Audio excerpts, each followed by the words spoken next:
Hello? Hey up. Hang on, Carl's not here. Refresh. His little image isn't coming up. No. Well, come on then. I didn't get an update or like, I'm not fancy like that. Hang on.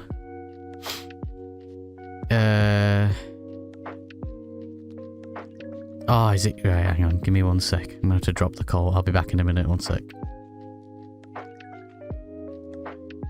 Hang on. I need to do this.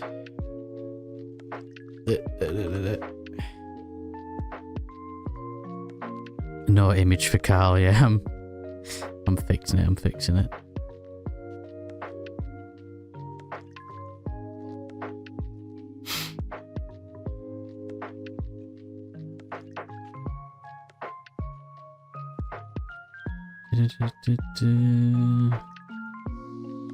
Come on, why's Discord so laggy?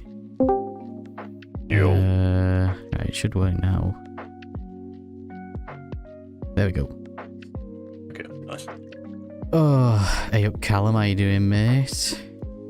Hey up, lad. We're back. We're continuing the hunt for Treecko in Gen 3. Last time we hit 5,304 resets. So over half odds now. On the way to odds. Yeah, just crack on. Nice. How's everyone doing? I'm not the whoa. Like when you were just gone for what second? Song popped into my head that's fucking horrendous. What song? I'm wondering if you remember it. It's like this auto-tune guy going like, I'm lonely, I'm so lonely. Oh, yeah. You remember that garbage song? Yeah, I don't know what it's called. I think it's just called I'm Lonely. Could be wrong. But I only know that clip. I've never heard like the entire song. The song is fucking trash. Sick. May I change? You remember that song, Callum? That's a classic, isn't it? Let me change your prediction, Callum. True British classic. 7,000.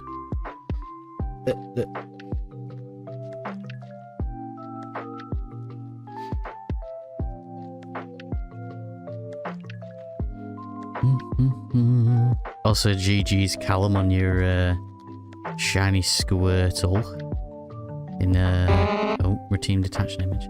What was it in? Was it in leaf green? I think you said. We squirted. Yeah, you got a Squirtle. Bigs up Squirtle. How many did you say you reckon it was? Like 9,000 or something? Resets? Eesh. Let me just pull up this 8 to 9k. That's not too bad.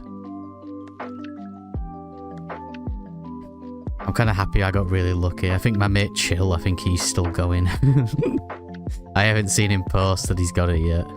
He's also going for Squirtle. Competition, no. I thought I was going to be like the most unlucky. I was like, oh, You thought you were going to be like the biggest no life. He's going to be like, everyone's going to get it before me. Where's my... Oh, there we go. Underestimate the concentrated artist. This is Callum. Right, Callum's requested image. Since I forgot to turn off the game in sleep mode, so it shows I have like 150 hours. I'm watching a guy double hunt Charmander and Chimchar, and he's on 13k. Bloody hell. I think Sonic's hit 60k this week for his Rapidash in gold. Which is Man's moving mad. at the speed of light now. Do I ever put my... Oh, that's the Or wrong... should I say rolling at the speed of light? Going around at the speed of light. Still a banner to this day. Crush 40. Did Crush 40 do that one? I think they've done every fucking Sonic song, haven't they? I don't think they've done them since... I mean, I don't think they did any for the Frontiers one. But I don't know if they did every song in Adventure. Did they do the Secret Rings one? That's a banger. Where's my folder? I keep losing this. Mate, I found this logged in well, and I found Discount Cloud and the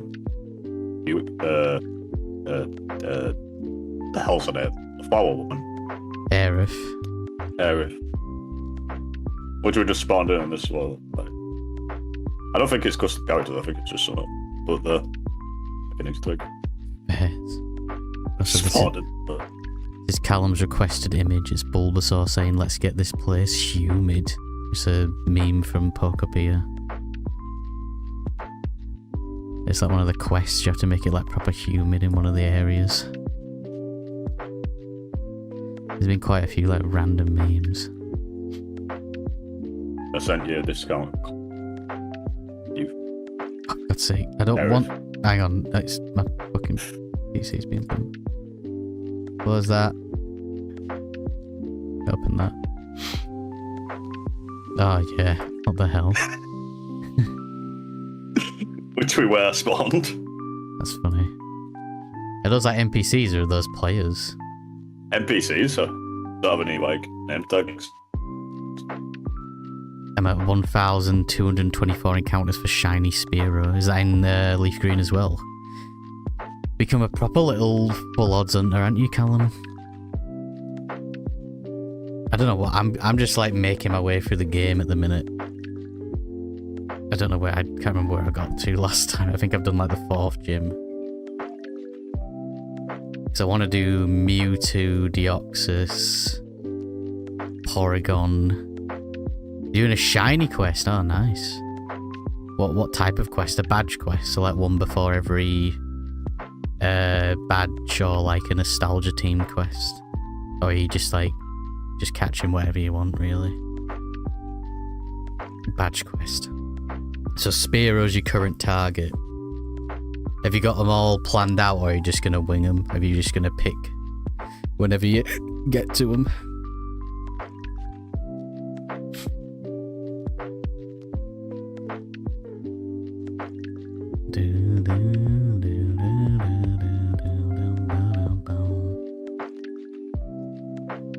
Trying to go with niche Pokemon. My bag's all messed up. Not saying Spearow and Mankey are niche, but it's not as bad as Pidgey or the Rat. I am semi-winging it, but I'm having a look at what spawns on what route. There's some pretty good ones. You could do like the Game Corner, like Dratini, or like... there's like a trade Magikarp. Like an NPC trade Magikarp. That can be shiny.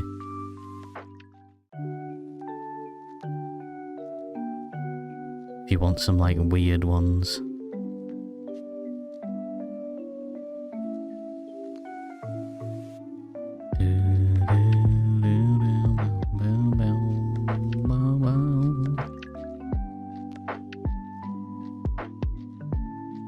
I was tempted for the fish, however Big Fish is very OP in this gen. That's true. That's why everyone goes for Gyarados.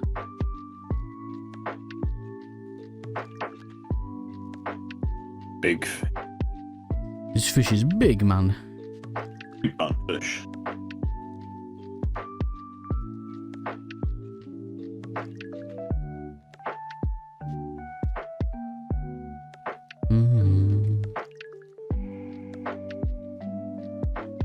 What is it he's drinking? He's drinking like Fanta. That's... Is Fanta big? Nice Tango, mate. Oh, Tango, sorry. In this bucket of bargains. Bucket of bargains. I thought you were... Just lick him up, lick him up. That's a good one. Yeah, when he's talking about himself. I want to... Watch the shiny Nuzlocke and everyone farms the fish and Dratini. Yeah, I've seen a few people going for the Game Corner Dratini. On Lapras as well, I think you can get a gifted Lapras. I've seen quite a few people going for that.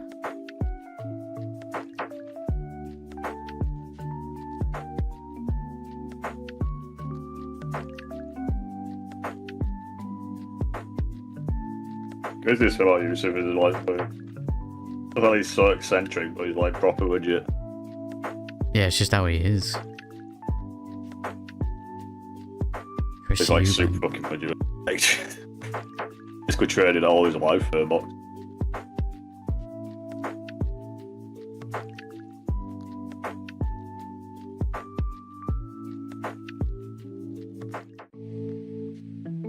Might farm Eevee, however, not sure what is the best shiny evolution. What of Eevee? I don't know. Can you get Espeon and Umbreon through evolution in Fire Red Leaf Green? I don't know if you can.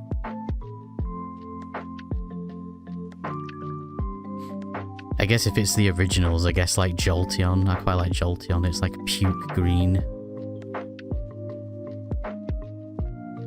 Oh, because Vaporeon's pink. And then Flareon is just like a weird pinky red.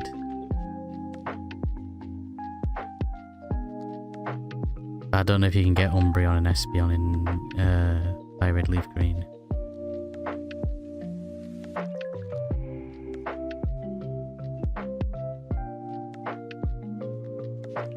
Sadly, no Espeon and Umbreon. No. Yo, did you see... I don't know if you saw, Callum, but apparently someone's already found a way to, like, exploit the game. So it makes every Pokemon in the National Dex available for random encounters. So you can encounter Gen 3 Pokemon in the wild.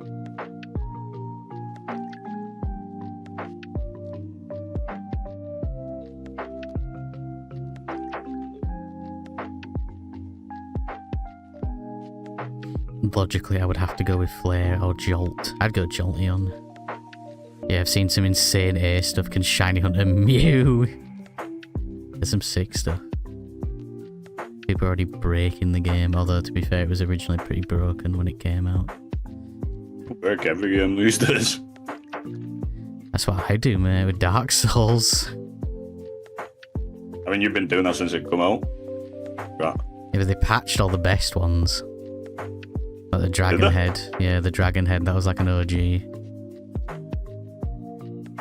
Dragon Head, is that the one in the painted? No. Like the Dragon Head, like where you put it on and you become like a dragon man. Oh, yeah. If you got that really early and did like a certain button combination, whenever you used it, it would use the item in your first inventory slot over and over and over again without like actually using it. So you could use like a big soul, like just over and over and over and over and over again. I've seen it. I remember. But they patched that one. I watched a guy who just like did it like to get fucking full humanity, all souls, pretty much. Pretty dumb. Hello? When do you start playing the game and not these gifts? And what is a shiny? I have my odds set to 20% more, so it's not cheap. God's sake, Jamie. Yeah, I was telling Jamie about that guy last time. He would have loved it if he was here for that one. Yeah, I was telling him, I was like, you've missed out. Also, hey up, Raichu wins, welcome in. Hey up. I think what was so funny is that, like, just Callum kept, like, baiting him. But it was like, when he was like, okay, then just 50%. It's like, it doesn't matter. You've increased it one way or another. Like, it doesn't matter how low or high it is. It doesn't, like, you've cheated either way. It's just the fact they're probably trying to convince us they want cheating. Made it fucking funny. Lots of new people, you got bare new faces. I think it's because I started, like, titling the stream. I was watching a video about, like, how to, like, get your streams more It's in the because he started algorithm. railing me in. It's not. It's because you basically got to treat... The thing on YouTube is you've got to treat streams, at least how you promote them, like videos. So like you have to title it like a video and you have to do the thumbnail like a video, not like it's a stream. At least to get people to click on it and to get the algorithm to pick it up.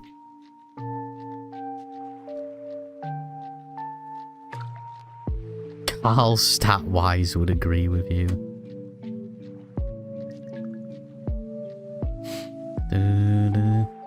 Yeah, I can't believe, like, yeah, that guy when he was like, oh, when are you going to play the game? And it's like, well, there's 4 games on the stream right now. And he was like, oh, I thought they were gifts. It's like, why?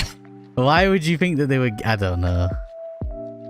It was very odd, but it was funny. Like, he wasn't, like, being annoying. He was just being a bit strange, but it was funny. Yeah. But that's the thing as well. He also didn't answer my question. He didn't... Oh, he didn't answer Callum's question that as he had caught a legendary Pokemon. He didn't answer him. Hey up, Gil. How you doing? I courted a legendary Pokemon. Not clickbait. Never done before. Oh god, I got some well good like AI video ideas the other day, man. They were amazing. AI video ideas. Yeah, it's like when YouTube like suggests you like video ideas and they're just like horrific. They're so bad. How's your new job, Carl? He doesn't have it anymore. That's why he's back here. That's why I'm back with you. I tried it and it wasn't for me. It was for the driving mental. Like, the job was just like putting bread through a machine and like shredding it. Not just that, but like essentially that. And yeah, I did it for like 2 days, and the grand total of like the time you're able to sit down on this job is like an hour in total, like, factoring in the free breaks. You just like stood up all day in the same place doing the exact same fucking thing. And by the end of it, I wanted to put my fucking head through the shredder. Yeah, that's the worst bit. Oh. So yeah, it wasn't for me, lads. I thought the guy was a kid. He said no. Oh, did he say no? Wait, did he actually? I didn't catch him saying that. I'll have to watch the stream back.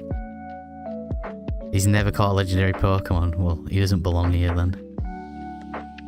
Currently playing through Fire Red Leaf Green for the Living Dex, doing 3 full playthroughs for Legendary Beasts. Well, good luck, Gil. How is it coming along so far?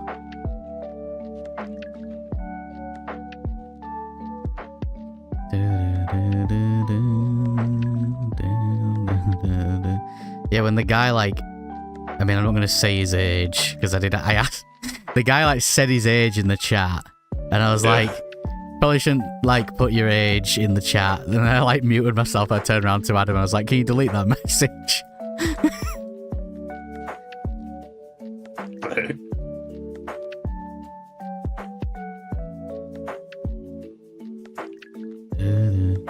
Where are you going?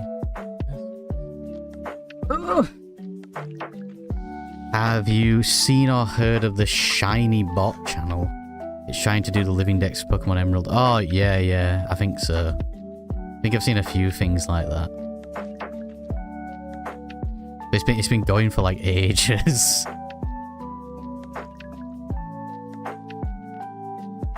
Fire Red is pretty much done, except for some grinding. 5 badges into Leaf Green so far. That's not too bad. They say it's only 151 Pokemon in it, so, well, I guess it's 150 because you can't get Mew, can you? So I guess getting a Living Dex would be pretty easy in Fire Red Leaf Green on Switch. Yo, what up? Hey up, Trini, how you doing? Hey up.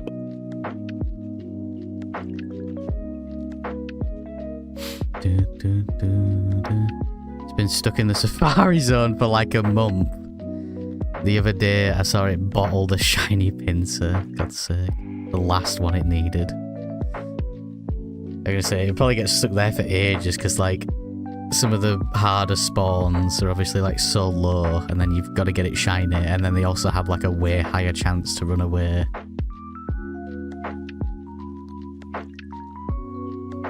Oh, excuse me.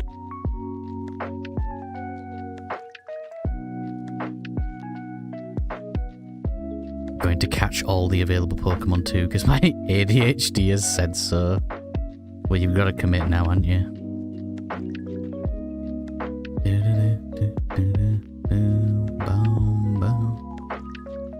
I think it would be cool if they did do Ruby, Sapphire, and Emerald on Switch as well, which I feel like they are gonna, because then you'll be able to do the national decks on both games.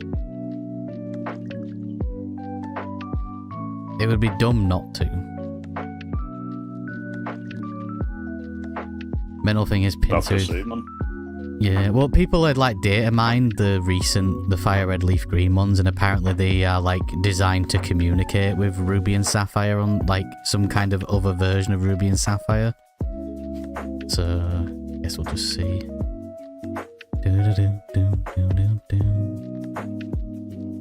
Mental thing is Pinsir is like 5% spawn. I thought it was 1% for some reason. I don't know if there's many. I guess like some of the rarer ones like Chansey, Tauros. Those are like rare ones for the Safari Zone. If they add Emerald, I will shiny hunt loads of Pokemon. If they add Emerald, they've got to fix the RNG.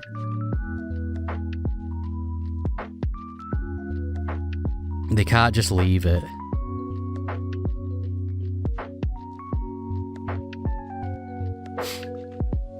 Yeah, I hope so too. It would also fix the internal clock and maybe even fix Emerald's RNG. Yeah, I really hope that they fix the Emerald RNG. It would be nice.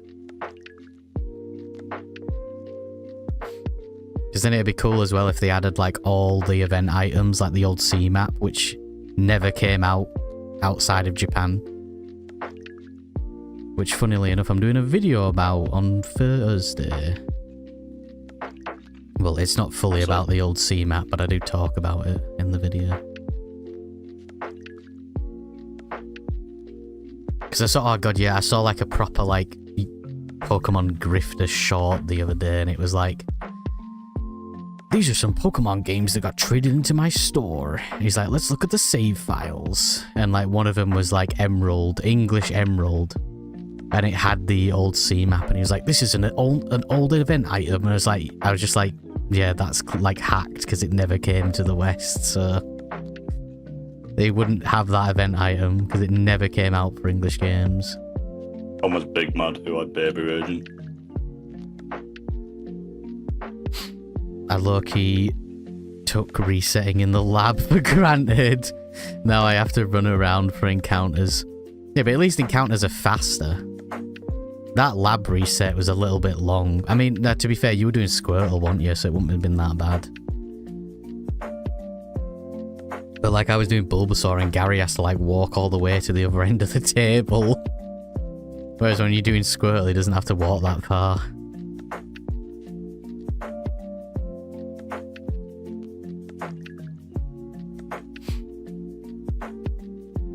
True, to be fair. I could see them releasing Ruby and Sapphire first with the Eon ticket and later Emerald with the old C map. It'd be nice. Proper caught me off guard as well, but when you got the shiny. Yeah, the Bulbasaur caught me off guard. So I wasn't really like paying attention. And I just like kind of looked over and I was like, oh, shiny.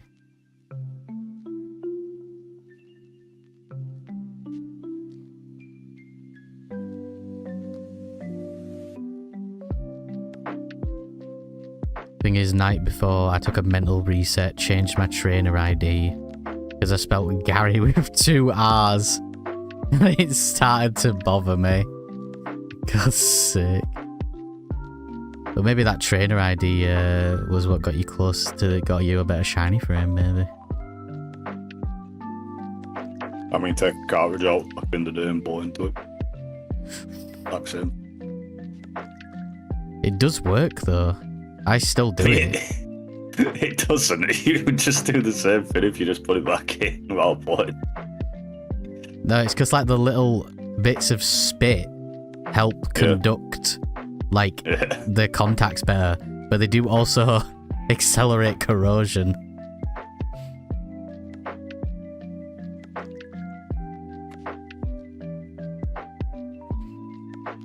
changed the ID and like 2 to 3 hours later worth of resets got shiny.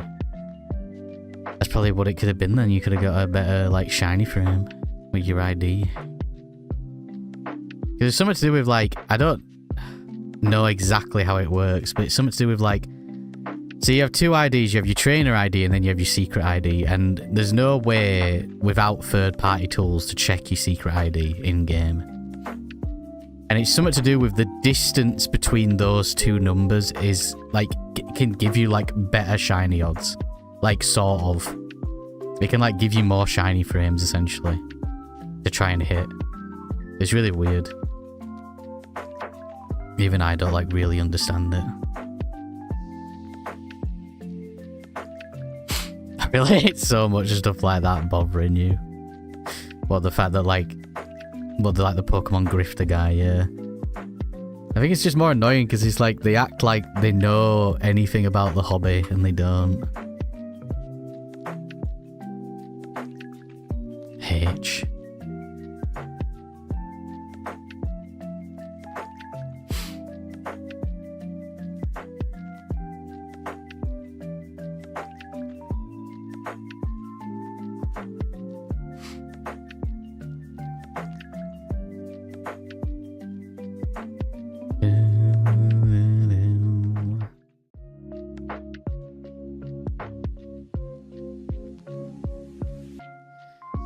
I would love to know how many fake can get past these grifters.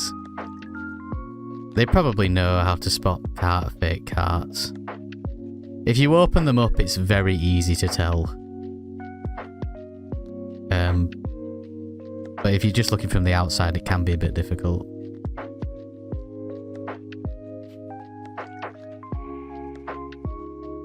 Have you seen the Switch 2 update? Oh yeah, it basically allows you most Switch 1 games to play as if they're in docked. Yeah, I did see that. Because obviously like when a Switch 1's docked, it has more power to draw, so it can like upscale stuff and push the settings more. And they basically just made it so that the Switch 1 acts like that, or the Switch 2 acts like that just all the time, like in handheld. Which is pretty cool. But apparently it also broke all the homebrews on Switch 1, so I better not update my hacked Switch 1.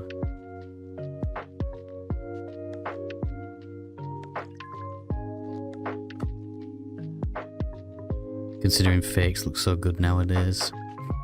Yeah, some of them can be quite close. There's like little things you can look out for.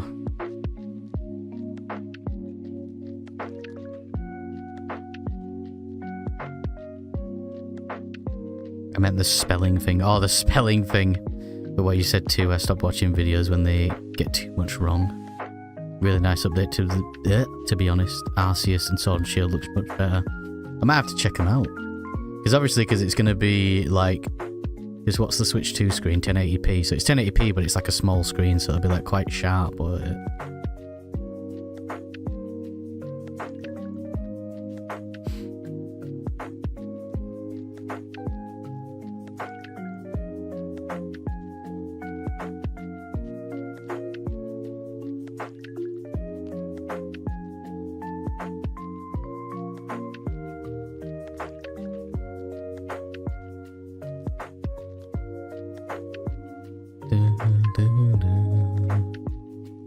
Doom, doom. Is this just the same song over and over and over again? Oh no, it's not. It is different. They all just sound very similar. I got my son in Pokopia over the weekend. Oh yeah, I saw Cyndaquil. Yeah, there's bear Pokemon, mate. Oh yeah, for anyone who didn't see my post, I finished Pokopia. Well, I got to the credits. I wouldn't say I finished it. Yeah, it's decent. It's good. It's very good.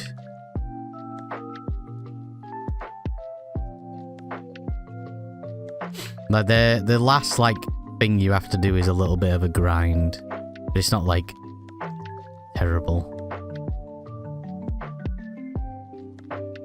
I like Lawkeeper Toby, but sometimes he presents stuff that isn't canon as canon. And it's frustrating sometimes. I know it's a me problem though. I guess like as long as... I don't know. I think sometimes as well when like they won't like develop the stories any further and stuff like that. And they won't include like lore tidbits. And people just like add stuff for the sake of it. It can be hard to like separate it from like what's canon and what's not.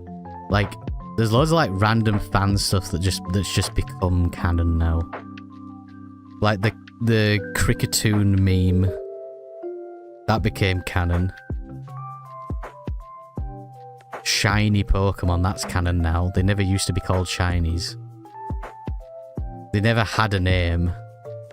Shiny was like a community name, and they just like canonized it. I think in Japan they're not even called shinies. It's called like sparkling or something. Or like alternate colour, something. Pointless, that's what I would call it. He just has fun with his videos, doesn't do anything wrong, yeah. What is a shiny Pokemon? It's a Pokemon, but it like does like mental stuff. Yeah, it's like new like animations, new sprite, new like moves. Talks. Yeah, it talks to you like at night when you're trying to sleep. Whispers sweet nothings into your ears. Too bad the term starters and pseudo-legendaries. Yeah, that's the thing is it's like everyone calls them starters, but they proper try to push the like first partner Pokemon. It's like, no, the starters. I guess partner. Like. It does make them sound more like some kind of a meal, like starters. But like they do proper try to push like the first partner Pokemon like name. It's like no one other than people who work for TPCI like actually use the term first partner Pokemon. Everyone just says starters. Oh, hang on, what Adam? I don't remember. 11 quid or something.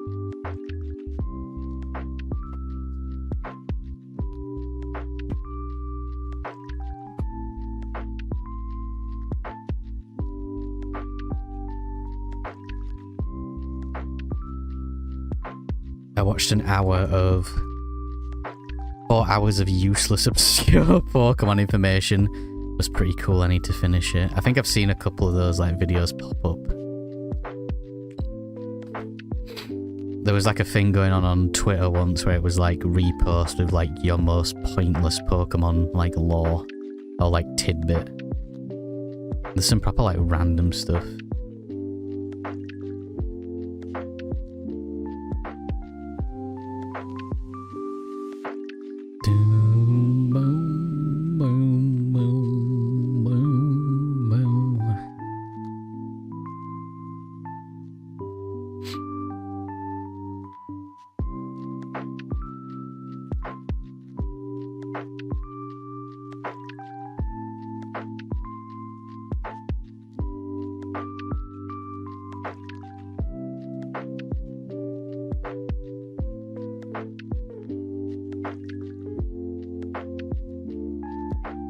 Pretty sure starters even used to be official at some point.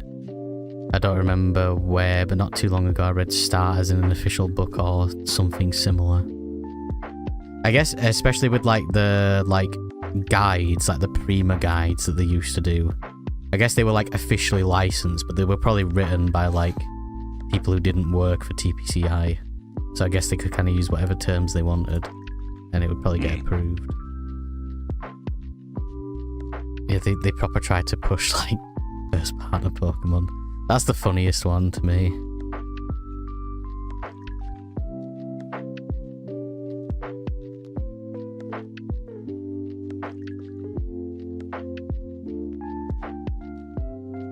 For Gen 5, they mentioned something about an egg players could get, which was technically shiny locked.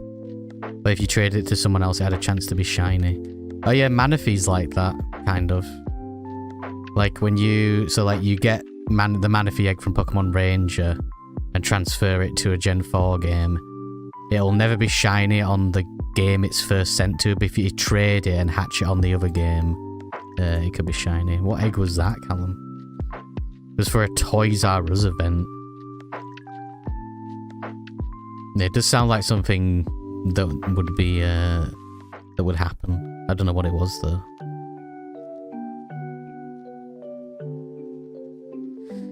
Down, down, down, down, down, bow, bow, bow.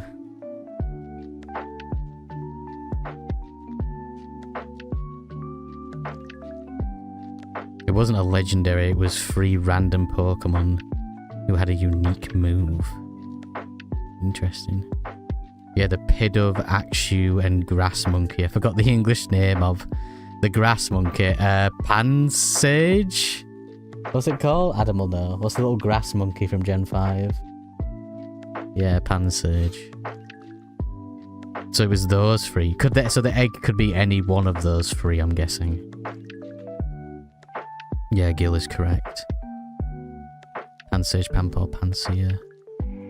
So if you traded the egg, it wouldn't change the Pokemon, but it could change the shiny probability. Which makes sense. It wouldn't have been a legendary, as no one can catch them, that's true.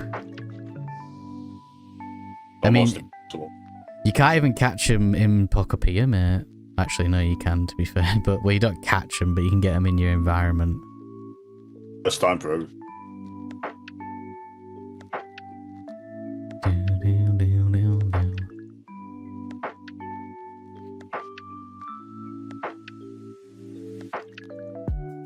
Yeah, well, because so on Thursday I'll be releasing my shiny Mew hunt, and I was doing a bit of research about like the history of Mew distributions, because there's been quite a few weird ones, and like one of them was like way back in like 2002 at the Pokemon Center in New York. They had this machine set up with like custom software called the Catch 'em All machine. And there was like loads of different Pokemon. So basically you could go to the store with your game, plug it into the machine, and it would give you a random Pokemon out of the pool of the Pokemon on the machine. And one of them was Shiny Mew. And it was like the only way to get like Shiny Mew back in the day.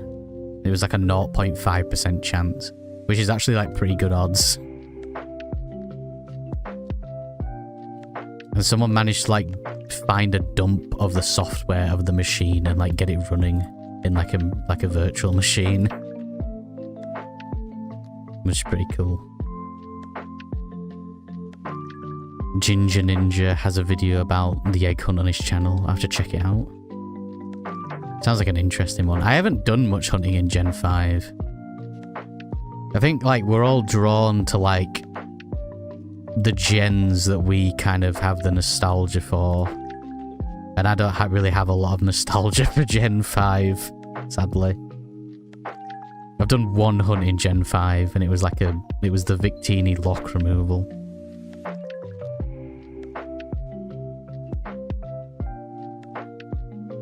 The egg you got had the same ID as yours, so that is what made it shiny locked. I also imagine the ID you had has the predetermined Pokemon in it as well, yeah. Yeah, I think Manaphy kind of works the same way. That's why with Manaphy, like, if you trade it to other games with different IDs, it can change the chance of it being shiny. He's working on a Gen 5 living dex, bloody hell. I don't know if I could ever do a living dex, like a shiny living dex. I don't know if I have the time to dedicate to something like that. I mean, considering what you do for buddy. Yeah, but like, so a living dex, Carl, is like one of every Pokemon. So you don't just have like a Treecko that evolves into Sceptile. You get 3 Treeckos that are shiny, And you keep one as Treecko, you evolve one into Grovyle, and then you evolve one into Sceptile, so you have all 3 of them shiny. And you do that for every single Pokemon. That's a living dex. Sounds easy. Sounds easy. I think Sonic's is going for an Emerald living dex. I don't know how long he's been doing that. Ages. Years. He's a real one, unlike you. He actually is, to be fair. Yeah, I suppose. He hunts on like one console. What do you know? Every hunt is full odds. He rarely ever does non-full odds hunts. Fuck my life. Callum, are the Western Hammers going to avoid relegation? Why did I reset? That's sick. I have a lot of nostalgia for Gen 5, even though it came out the same year I turned 15. How old have I been? It came out, what was it, 2011? So I was... Yeah, I'd have probably been like 15, 14 as well. Hopefully, Mr. Jamie.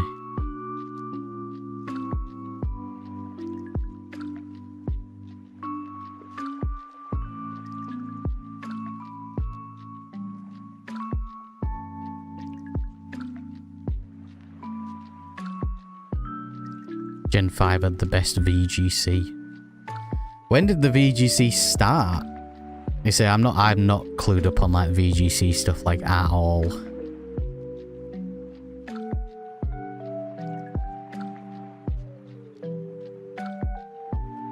What made Gen 5 like the best in your opinion, Trini?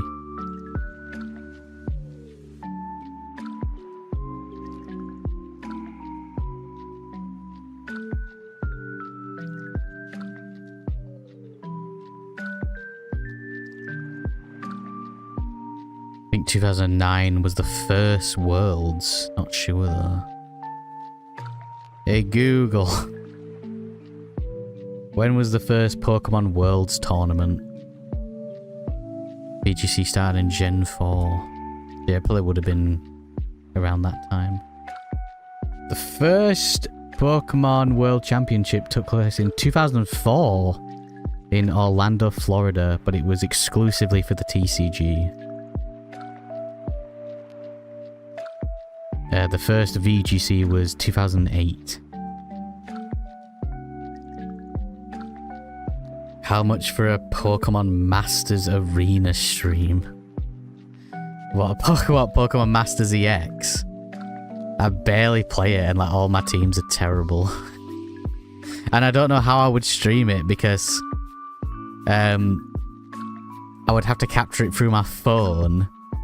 Which, like, if I start getting, like, a phone call, like, I'd have to, like, take it off. Because you can't run it through, like, BlueStacks. It, like, blocks it. Never really got into the TCG. I've played it a little bit.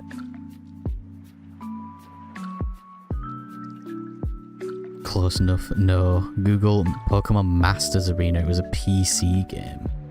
Oh, I thought you were on about Masters EX. Hang on. Pokemon Masters Arena.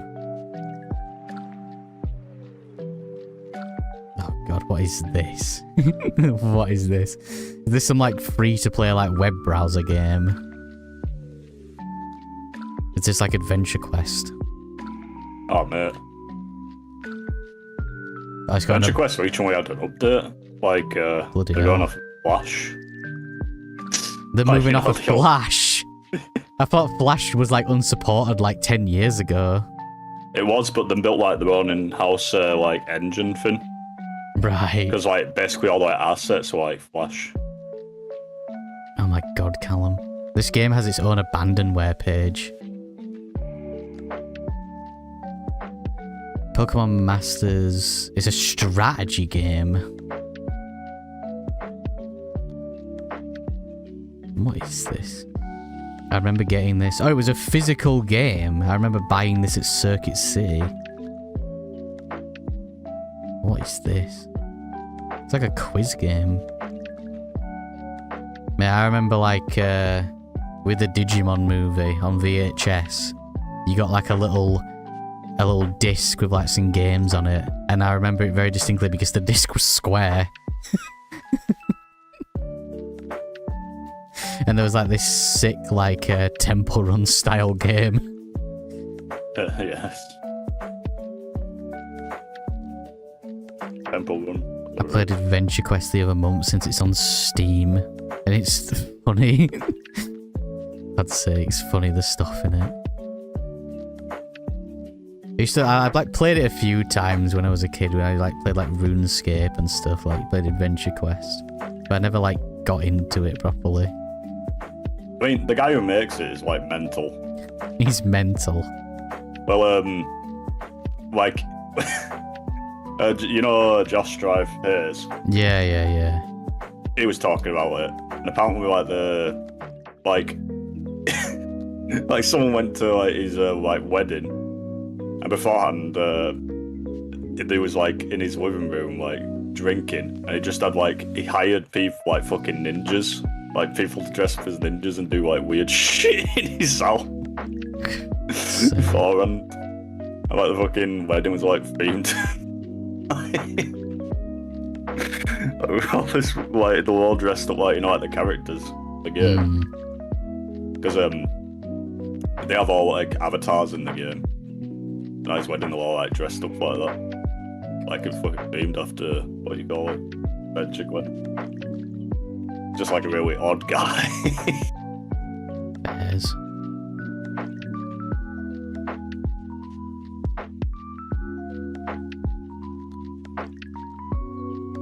No, sorry, there's some hoovering going on in the background. So apologies. No, I can't hear it.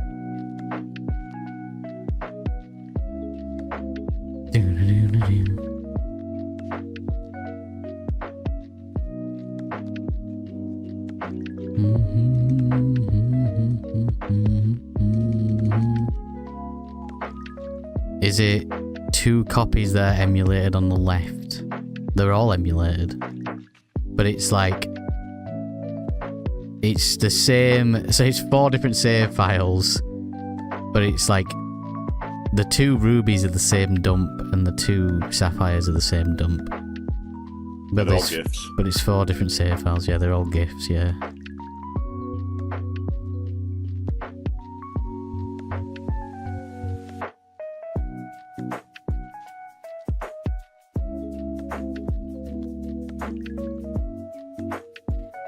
When I go, this is the thing, like, I want to get more, like, I would like to do, like, more non-emulated hunts, like, with the consoles physically, with, like, a camera on them.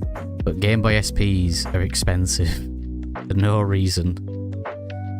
So I'm going to wait till I go to Japan in November, and I'm going to buy loads of them, because they're dead cheap over there. Enough.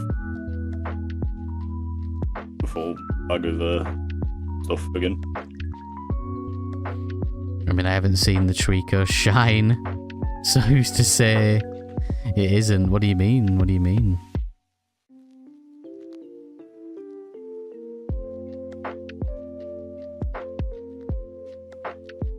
Yeah, I'll be coming home from Japan with loads.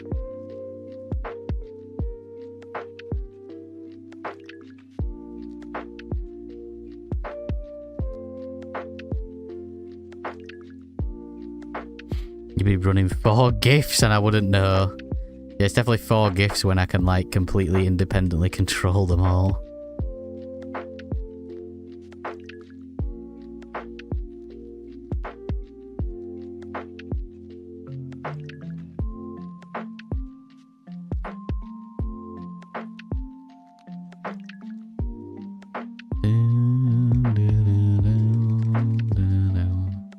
The idea of like someone bloody having gifts. So pointless.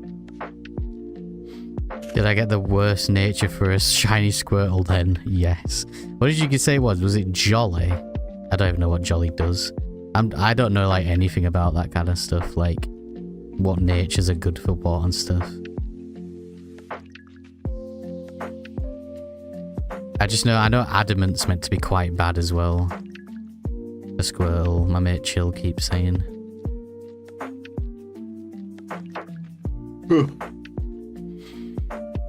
I got Jolly, increases speed but decreases special attack, and Squirrel is all about special attack. Ah.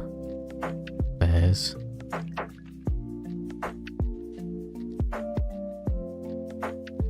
I think it was when we played Pokemon Moon, our Rowlet had like a really bad nature. It like decreased its speed to like nothing, and it was always like really slow.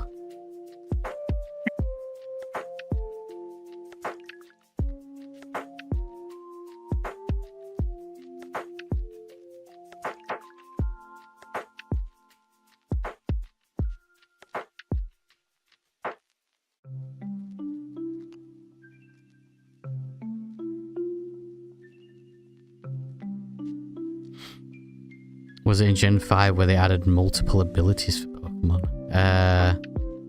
I don't know. I just know abilities came in Gen 3. I don't know. Adam, is that a thing? He shrugged his shoulders. Oh. Since I know Snivy has a broken ability compared to the others you can get. I'm not sure.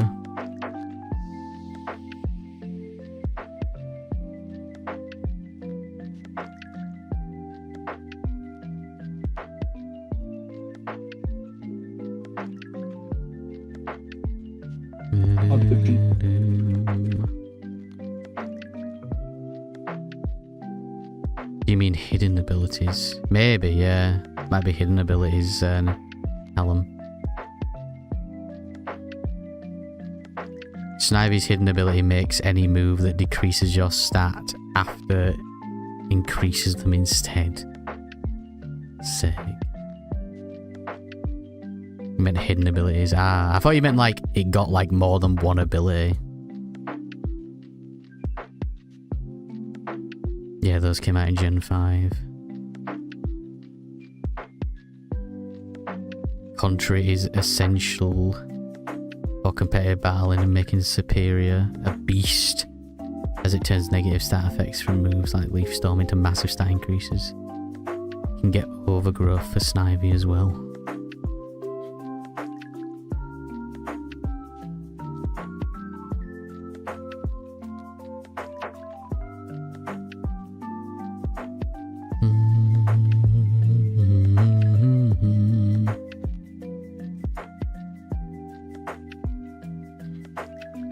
The Dream World, or WTV it was called, was a good way to get Pokemon with hidden abilities. Oh yeah, was that the thing on 3DS? The Dream Radar, or am I thinking of something different?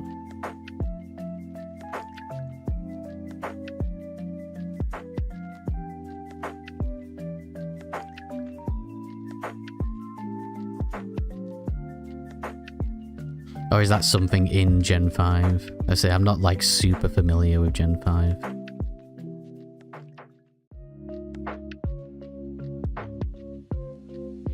It's more like its hidden ability does the opposite of what a move usually does. Get growled and your attack gets raised instead. Use Sword Dance and suddenly you have -2 attack.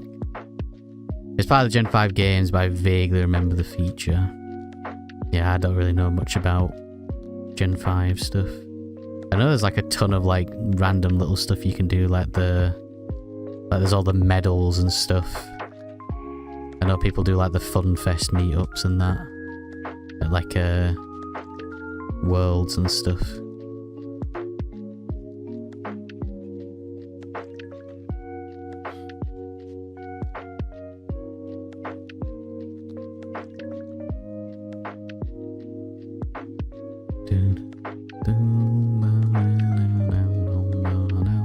A lot of ambulances going by today.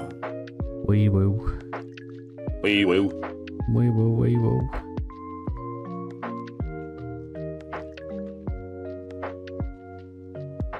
Guess that's what I get for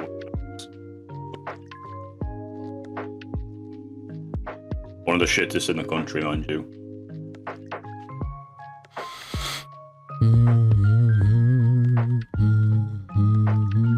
I which we have patients die because we'll see them. Amazing.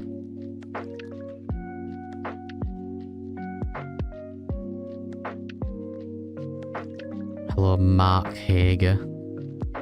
I think you've come in and asked this question before. I distinctly remember this exact question. Who is my favourite Pokemon and why? No legendaries or mythicals. Yeah, because I said it was Cosmog, which is technically a legendary. I do remember this. Gosh. Have to be all. Yeah, hey up, Mark. Welcome back. Or welcome in. I mean, everyone knows mine. Jellicent. But the male version, Pacifica. Yeah, big gosh.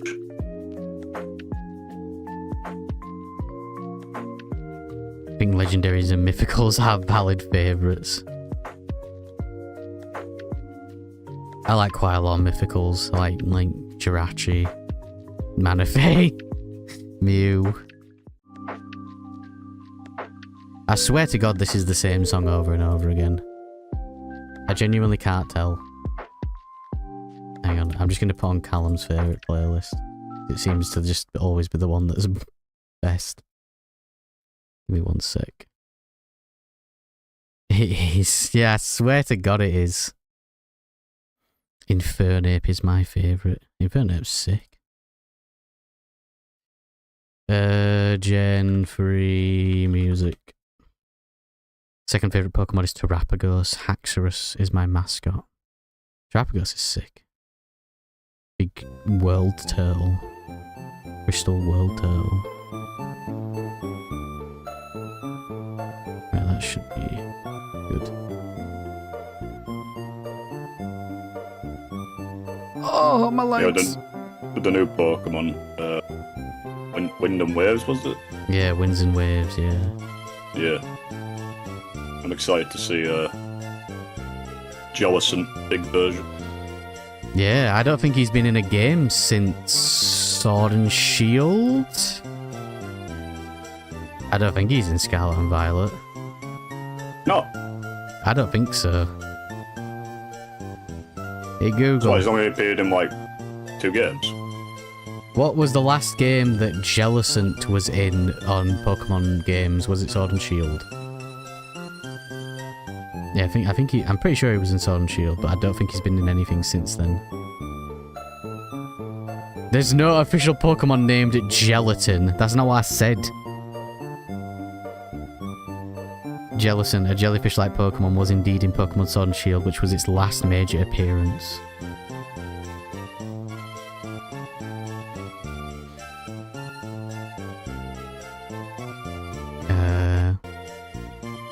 I had something come up on my phone that I was going to check. Oh, it's just that. Oh, God. First image of it in the Scarlet and Violet, but made me go insane. What, Terrapagos? It was Sword and Shield, yeah. Yeah, the last game, so it was in... Oh no, because it was in black... It debuted in Black and White, did Jellicent, and then it was in... Gen 7. I think it might be in Gen 6, I don't know. But it was in Gen 7 for definite. And then it was in Sword and Shield, and then it hasn't been in a game since Sword and Shield.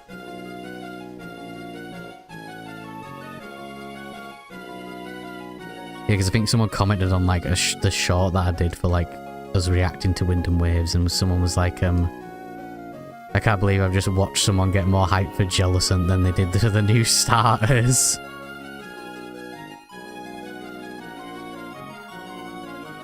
It's Jellicent, of course I'm hype.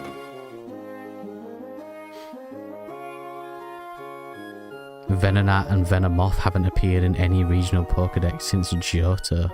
Wait, really?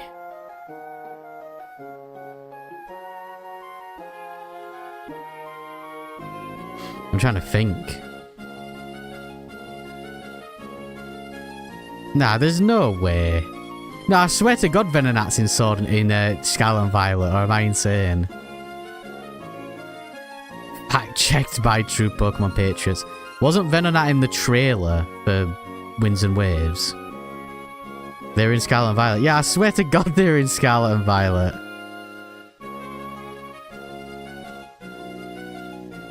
Can't wait for them to ruin Pombon. They're gonna make him into a big muscular dog, I reckon, like a humanoid muscular dog. Not gonna lie, Pombon's final evolution looks like one of the dog enemies in Undertale. I wouldn't mind it standing on 2 legs. That's pretty much like what I imagined. Venomoth is in Area 0. Yeah, I thought it was. There's like... When you say Johto, I'm like, there's no way it hasn't been in a game since like at least Gen 4. Because like I vividly remember like... Well, not vividly, but I know I've definitely seen it have a 3D model. That's how unpopular they are. I never knew they were in Scarlet. Sick. Wasn't it like Alakazam wasn't in the TCG for ages because like some magician like copyrighted it because of the spoons? Because of the spoon? Yeah, something about like Alakazam has like a pose where he's got 2 spoons and some like Japanese musician, not Japanese, some magician, I don't know where he was from, like copyrighted it or something, so they couldn't make an Alakazam card for ages.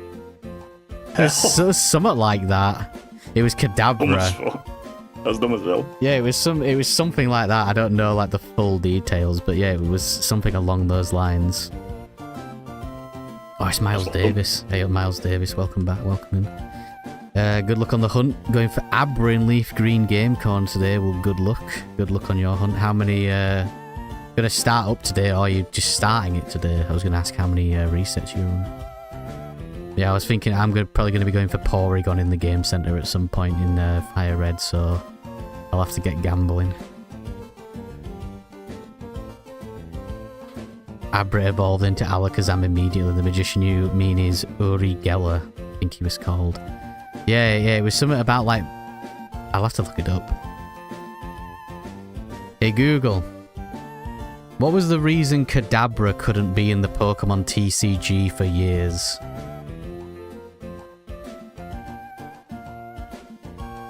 Magician Uri Geller sued Nintendo in 2000, claiming the Pokemon was an unauthorized parody of his likeness and signature spoon-bending act. After a 20-year hiatus, Geller dropped his opposition in 2020, allowing Kadabra to return to the TCG. That is ridiculous. For his likeness. You're saying he looks like a Kadabra? What daft. Abra Evolve. Oh, I've read that. Not including Legends game Stantler. Has only ever been in the Johto region DLC. Stantler was also in Scarlet and Violet. Yeah, was it? Yeah, it definitely was. Venonat shiny is sick. Yeah, Venonat's got a good shiny. So he didn't even get a settlement. No, I guess it was just like...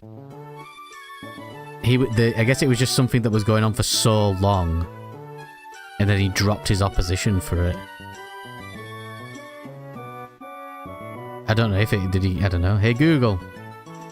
Did the magician man who sued Nintendo over Kadabra get any sort of settlement out of it? SV was crap though, it doesn't count. That's true. Because the spoon bending was like his thing. He didn't receive a settlement. It was an $80 million lawsuit. The legal battle effectively banned Kadabra from the TCG for 20 years. So basically, this lawsuit was going on for 20 years and he never got any money out of it. Other than like the card got banned. Like the Pokemon got banned from the TCG, which is so pointless. Because it was his signature spoon bending technique.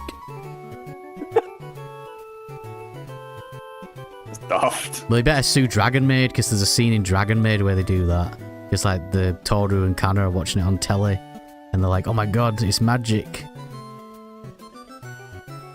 They better sue that. I don't think this one guy owns like spoons bending. In all honesty, it's probably been a practice before him. I I got my shiny Bulbasaur last Tuesday at 1,761 resets. GG's, Miles. So now I'm going to hunt my whole team. That's decent, isn't it? Like, what? That's like nearly a quarter odds. Yeah, I got my Bulbasaur in like 1,600 and something. Maybe Bulbasaur is just blessed. To be fair, I have a feeling the starters in Winds and Waves are going to have some right crap third evolutions. I'll have to wait and see.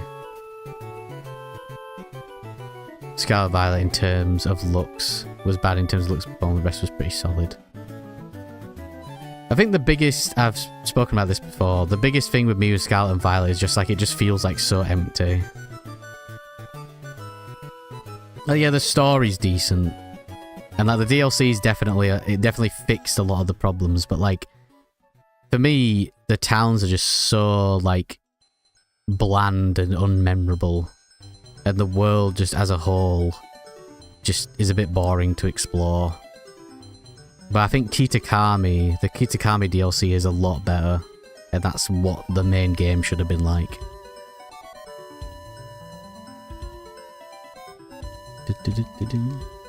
Big L for that guy. I'd argue the Scarlet and Violet story and gameplay had potential but messed up by not doing scaled leveling, so the idea of being open and play in any order was kind of redundant. Yeah, I guess it also, like, I guess it kind of introduces the challenge of like, oh, do you want to try and take on like the last thing at level 1? You should have been able to like toggle it or something, but that probably would have been annoying to implement. Shame the stars are going to be shiny locked. Oh yeah, they're definitely going to be shiny locked. But even then, we won't know. They might be or they might not be, we don't know. What if they decide to like troll us and for the first time in years they decide to not shiny lock the starters, but we won't be able to tell because the Switch 2 hasn't been hacked, so there's no way to data mine the game when it comes out.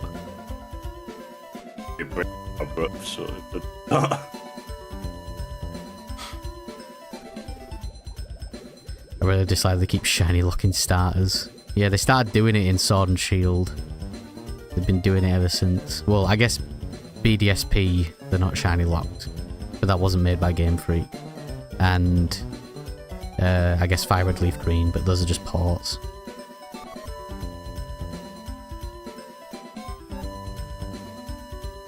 Will the boys be jumping on Pokemon Go? Wait, what?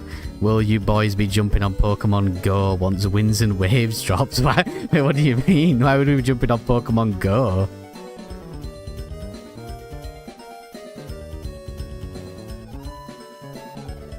I'm not sure what you mean, Callum. Nah, that would have been too much work. Imagine they did that just to mess with fans. It would be funny. I hope that they do actually do that. And grind the Gen 10 decks on it. Oh god, no. God, why are my games getting so laggy? Ugh, what's going on? Oh god. What year is it, Callum? 2016. Why are my games so laggy all of a sudden?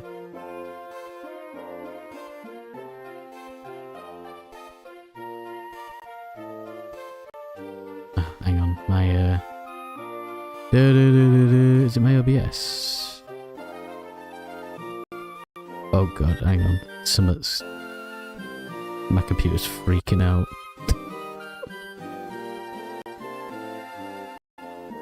Can you still hear me, Carl? I can still hear you. Hang on. OBS is like having a seizure. One sec. And my like music's like glitching out.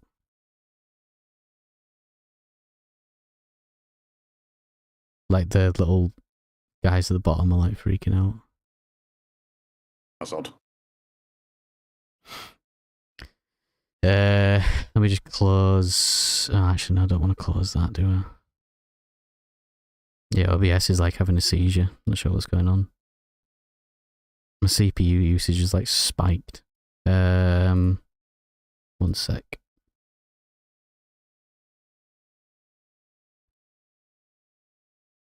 And just reload this video. It might be this video.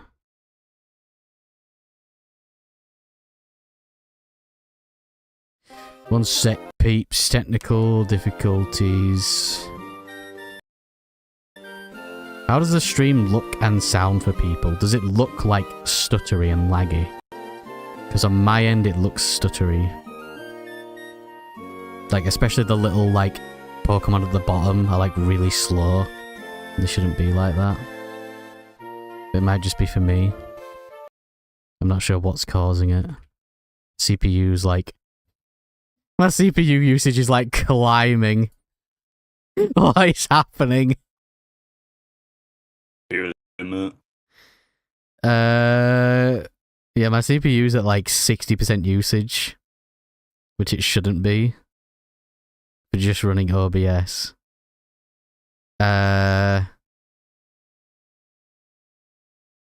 Just see if, like, that's... No, it's still doing it. It's not Windows doing a virus scan. Oh, it might be. Hang on.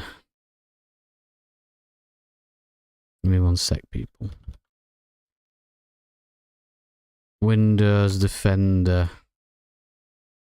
Is it Windows doing background updates? No, I haven't. I've been able to update my Windows in like 6 months. It won't let me. Every time I try to do an update, it says it won't. It can't do it. It literally hasn't done an update for like 6 months. It's something to do with like some file, like some program, that like isn't installed correctly. And I've seen a few other people with the same issue, and apparently trying to like get around it is an absolute pain in the ass.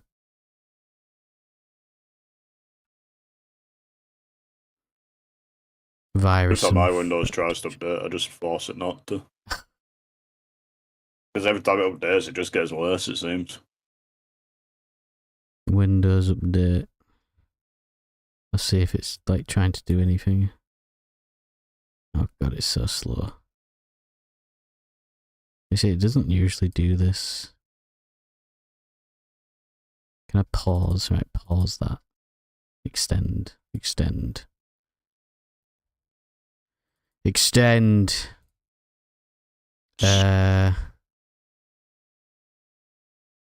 No, it did a virus scan. I think it does like one a week. It's not doing a virus scan. It's just OBS like freaking out. Give me 1 sec, peeps, right? I'm gonna reset, not my PC, but I'm gonna reset OBS. But like, the stream will go offline, but don't click off. I will come back. Give me 1 sec.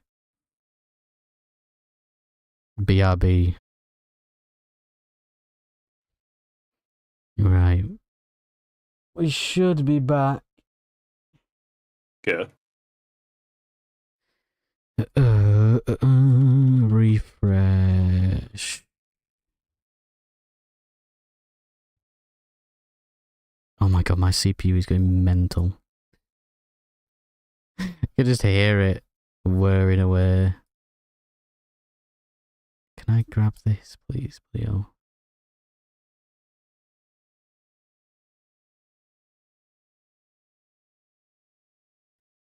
Hello, hello, hello, are we back? Hey up. Yeah, I think it's fixed the issue. I think OBS was just having a moment.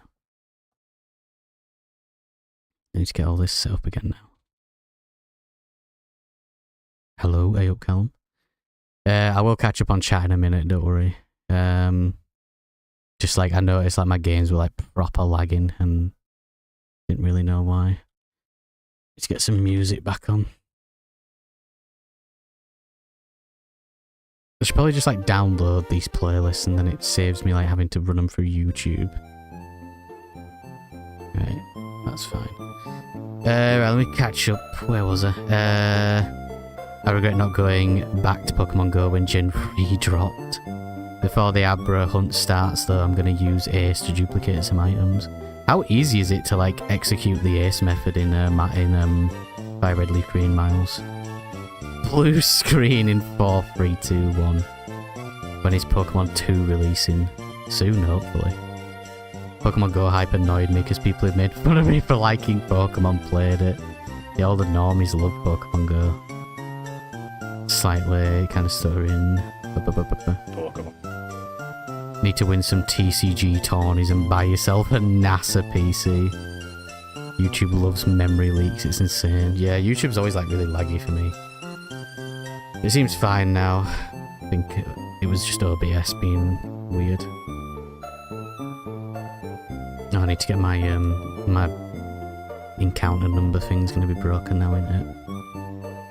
Yep. Give me a sec. Need to fix this. I just close it. That's open, so it should just work.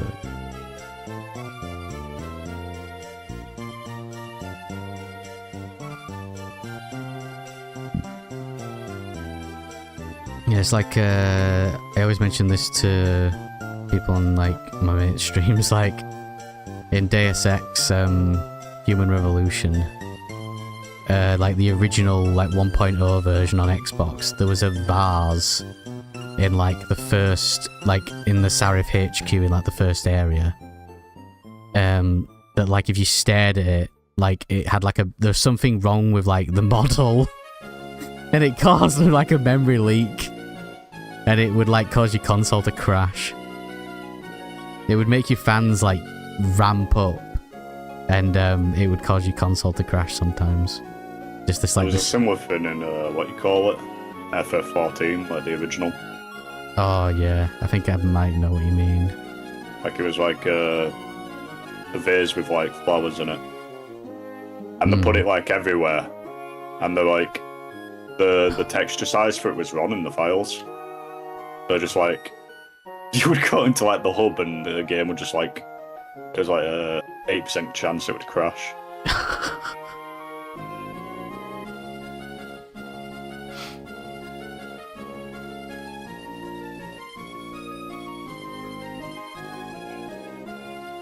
Give me a sec, I'm trying to set up my encounter thing.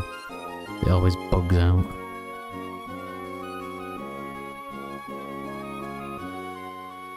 Treecko counter, source, game capture, increment 4, soft reset, go. Oh, there we go, thank God. Ugh. My PC was stuttering, opened up my task manager, my YouTube tab was taking up 9 gigs. That could also be your browser. What browser do you use, Callum?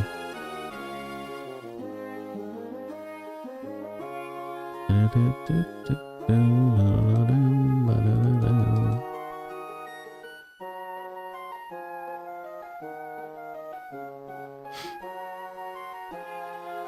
you have a shortcut to update the counter, or do you manually click it? I have a program that does it automatically.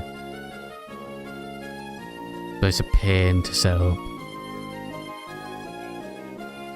It's basically like, you have to take a screenshot of like the image of the reset. And then it like detects the image appearing and it increases the counter. It's really annoying because it bugs out all the time. Take a screenshot. So like when I reset, so the screenshot I've got is of like the copyright information, so when I reset it detects that that's the image and then it increases the counter.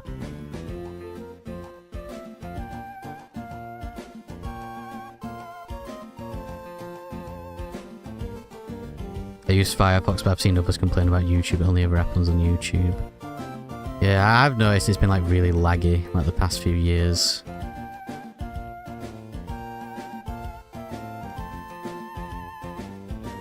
Too many videos, it's getting too big.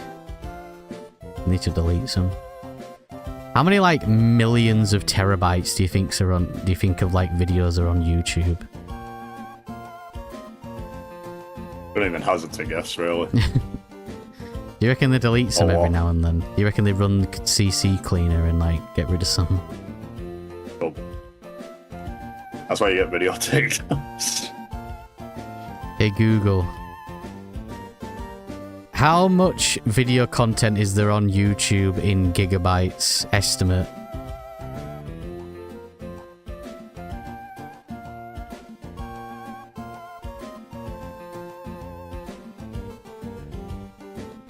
There's approximately 1.4 exabytes of video content, which is 1 billion, which is 1,400,000 terabytes, or 1,400,000,000 gigabytes. There's approximately 20 billion videos on YouTube. You reckon you could watch them all? How long do you reckon it'd take to watch them all? We need more knowledge.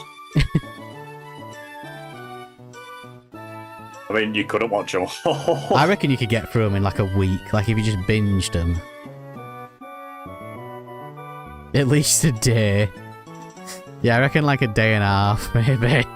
I mean, there's a video like from that guy who just makes videos like Super One that goes on for like something stupid like it's not even like calculated like the time it runs for. Yeah, it's that's like by the fine. heat death of the universe, the video wouldn't be finished.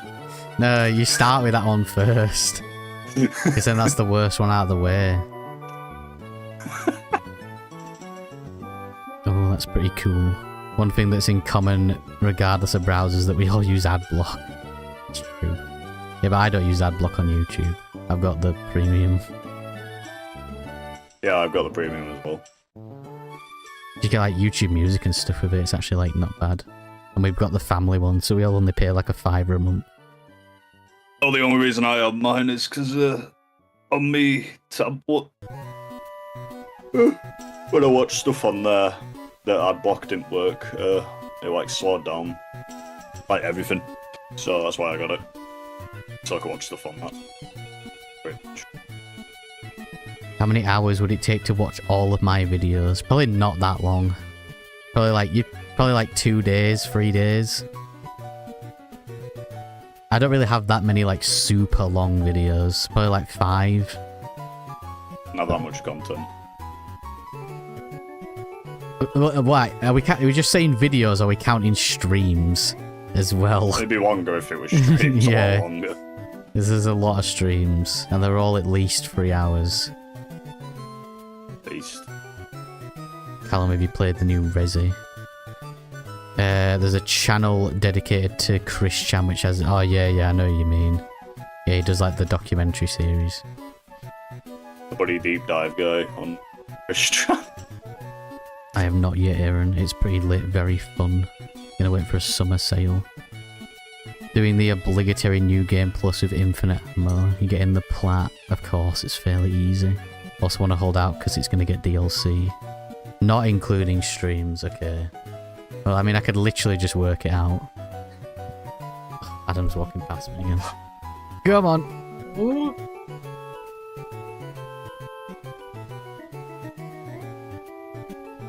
Right, hang on, I can work it out. Let me go to my YouTube studio. No, that's YouTube music!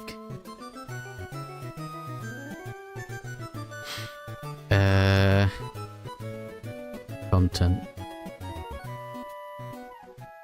I mean, I wonder if I could just ask Google.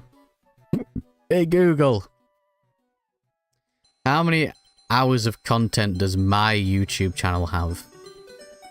It should just be able to detect it, because it's signed into my account. Use upload playlists. No, I'm not doing that. What? Look for the title selection uploads and click on play all.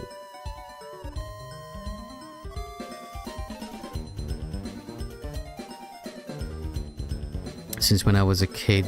Oh, hang on, 1 sec, I'll catch up in a minute. Gotta work this out. It says go to video and play it all. It's literally not an option.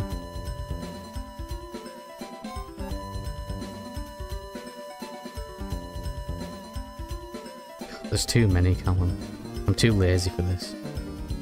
I'm gonna say like 36 hours.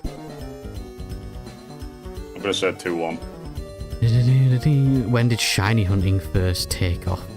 I imagine it was Gen 4. Never. It was more people online talking about it. Yeah, probably like Gen 4 is when it started to become like a thing, like community thing. Because with Gen 4 they implemented the Poke Radar, which was like the first time they'd ever implemented something specifically to do with shiny hunting. So that was probably when like the community was born.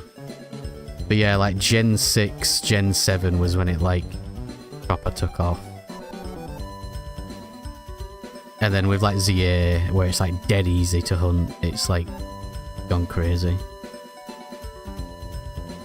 When I was a kid in year 4, knew we were all about shinies. I think Gen 6 when it took off, yeah. Like Gen 6, Gen 7 was when like I feel like it went kind of crazy. Imagine knowing about shiny hunting in Gen 3. There probably was people who did. It was just like a very small community. I mean, it's just like in Gen 2 when they were implemented, they were just so rare. Like, even though it was 1 in 81, 92, the numbers were just so like messed up. They were just incredibly rare.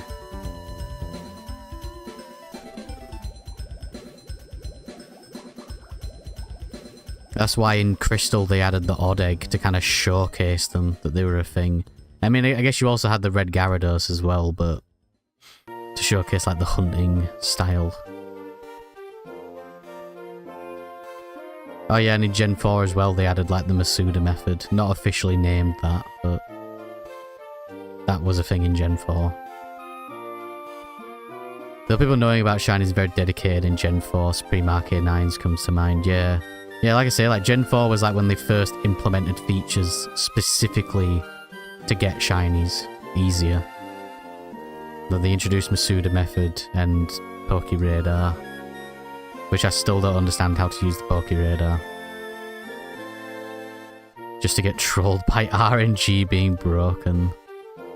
In Gen 3, the RNG is like normal, but yeah, in Gen 2 it's like buggered. It's really weird.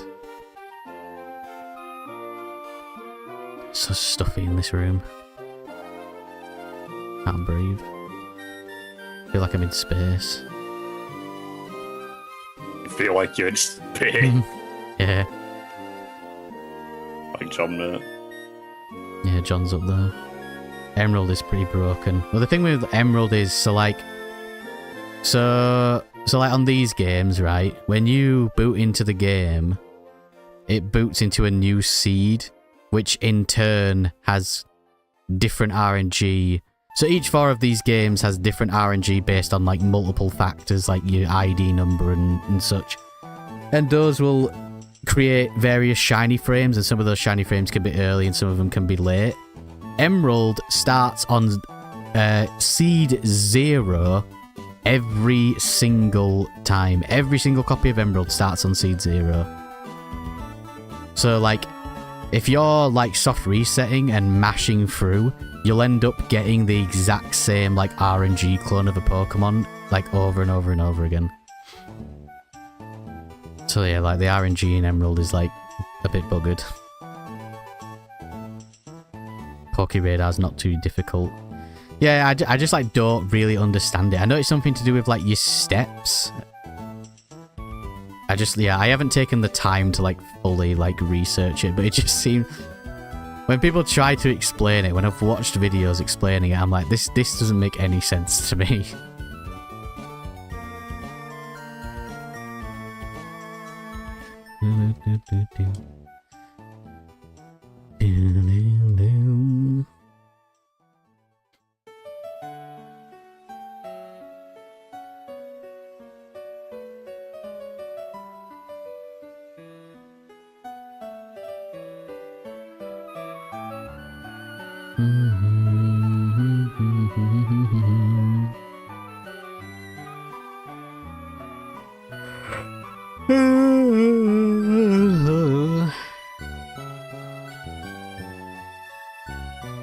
When did you first get into the hobby yourself then? What, shiny hunting? Oh, why did I pick Torchic?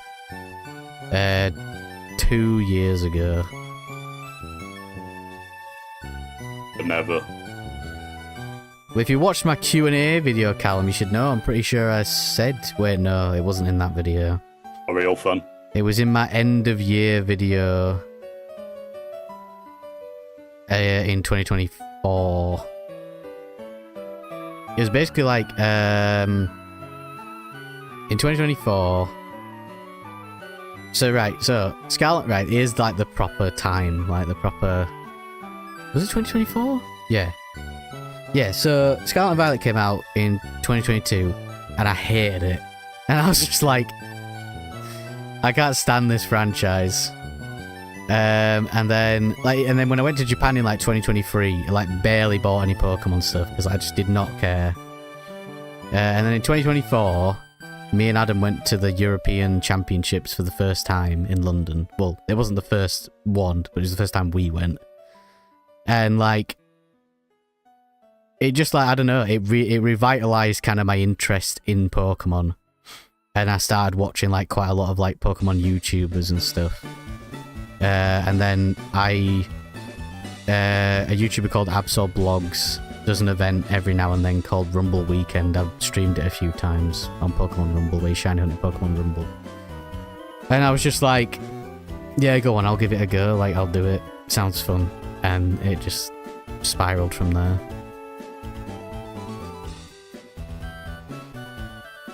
I did watch the Q&A video. Nah, it wasn't that one. It was an older one.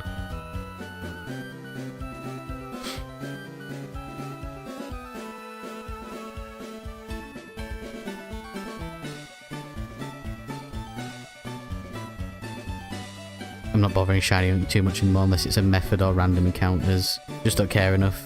Deleted multiple save files with cool shinies. Like, no, Gil. That's fair enough. You just like don't really have an interest in it.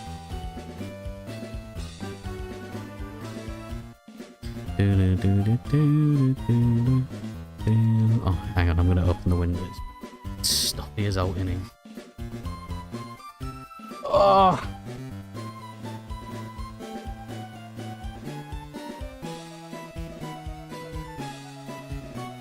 Oh!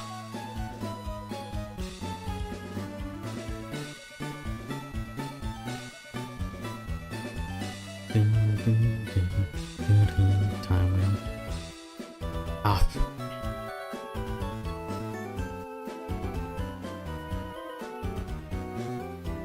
It's meant to be 20 degrees tomorrow. It's gonna be fun. What are you? It's actually nice. It's actually nice round here. It's clear skies. It's well good.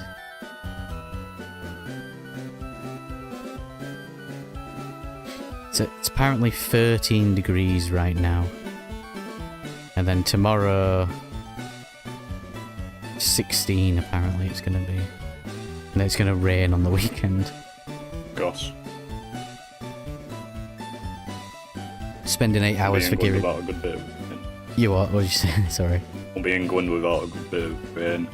Mid, you know, like, from, like, the start of this year, it was, like, 30-something days before we saw the sun. I mean, that's just average, isn't it? It rained consecutively for, like, the entire month of January. Yeah. Just in it done. Like ages. It was the Great Flood. Yeah, with the Great Flood. Spending 8 hours for Giratina and Platinum just to say, yeah, I don't want to play through Gen 5, just transfer it up, I want to replay Platinum now. Yeah, it's fair enough. It's just like, some people, it's not for everyone, is it? Guarantee you some nut jobs actually thought that. What? The rain and so on. The Great It was Flood. the Great Flood.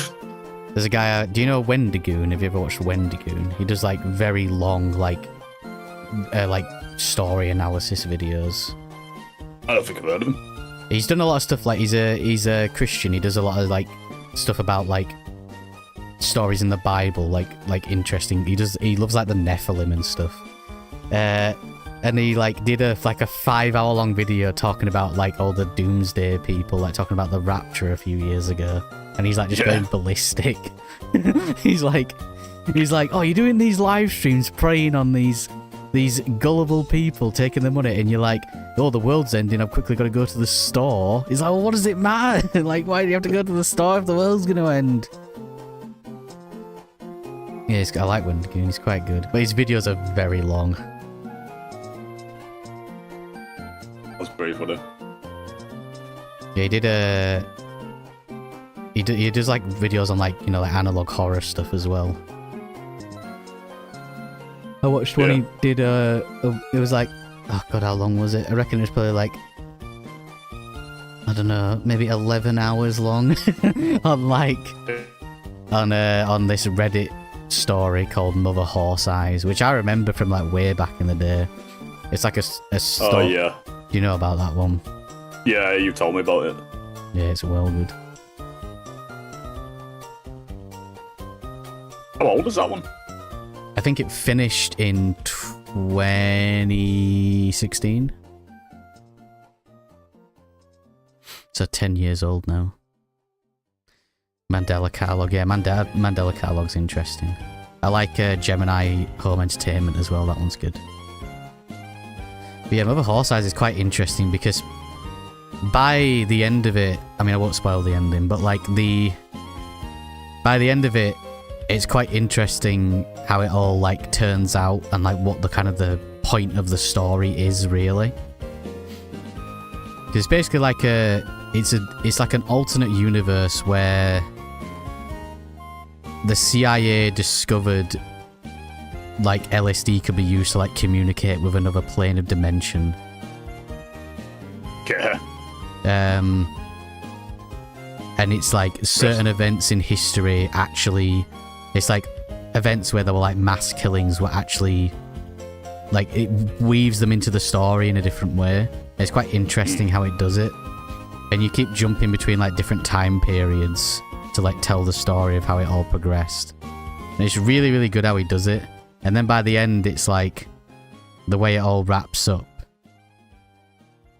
It kind of makes it out like all the stuff that happened is kind of like meaningless, but it does it in quite a way that makes sense. Yeah. Yeah, I'd highly recommend like people read it, or like I think there's like some audio versions out there. Pretty cool. It's very like body horror stuff if anyone's likes that kind of stuff.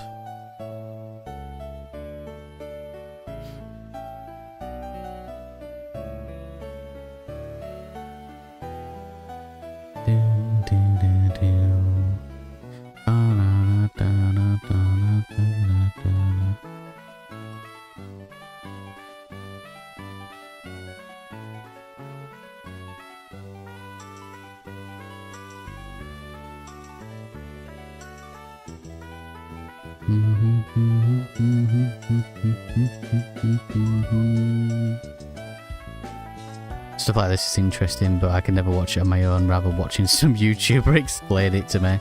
That's the thing as well, especially with like Mother Horse Eyes, it is like very like obtuse. It's not easy to understand because it's told like out of order. And like it's told from like the perspective of like you completely understand what's being like said, as if you're like someone from within the universe. So like they throw out terms and they don't explain what the terms are because they just assume you should know what they are. Yeah. But the way that they told it as well is really weird, because it was like he would just reply to like random Reddit posts with like big chunks of the story. So it'd be like a story on like r/cooking about something, like one thing, like how to cook pork, and then he would reply with like a big section of the story, and like pork would be mentioned like once in it, and that's why he would post it there.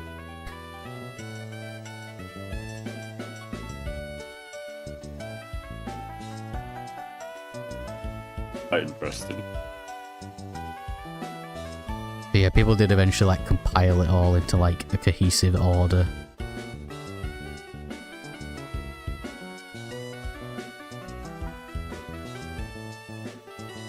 I've never really looked into it, so I don't know how. Anything really. Let me check how long Wendigoon's video is on it, because he does it quite well. I don't think it's 11 hours. I think I might have been exaggerating, but it's not short. Wendigoon, Mother Horse Eyes. It's about 6 hours, but it's good. His live stream where he read it was 11 hours, but his video is 6 hours. I would highly I'll sit down recommend for it. ages, watch some, I might check it out. You would like it. I know you would like it. Oh yeah, no doubt. Just get into it really, you know, stuff like that. Yeah. I watched a YouTuber talking about a horror movie. He explained the scenes before he showed them, and it still managed to scare me really bad for at least 5 nights in a row. That's sick. If it wasn't for the Pokemon Home, I probably wouldn't shiny hunt. Yeah, if you don't have the ability to, like, transfer them, yeah. I don't know, though, like, I don't know, I haven't really been transferring much recently. I kind of like specific Pokemon, specific shinies to be in specific games. Like the Mew I got on Saturday. Even though I got it on Ruby, I moved it to Emerald because that's like kind of where it's meant to be. That was where it was supposed to be. Like I like them to be in like very specific games.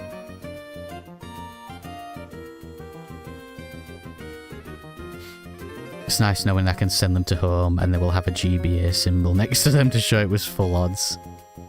True, many have been ruined in modern games. Yeah, as well, yeah, some shinies have been like destroyed. Bulbasaur is a good example. Like Bulbasaur in Fire Red Leaf Green that I hunted recently looks sick. And in modern games it looks crap. Look at Gen 3 Mankey shiny and look at the modern, this is just grim.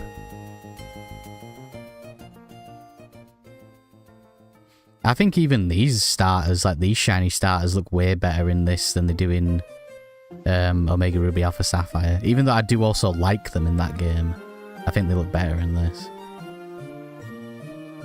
Zapdos is another good example. Look at the Gen 3.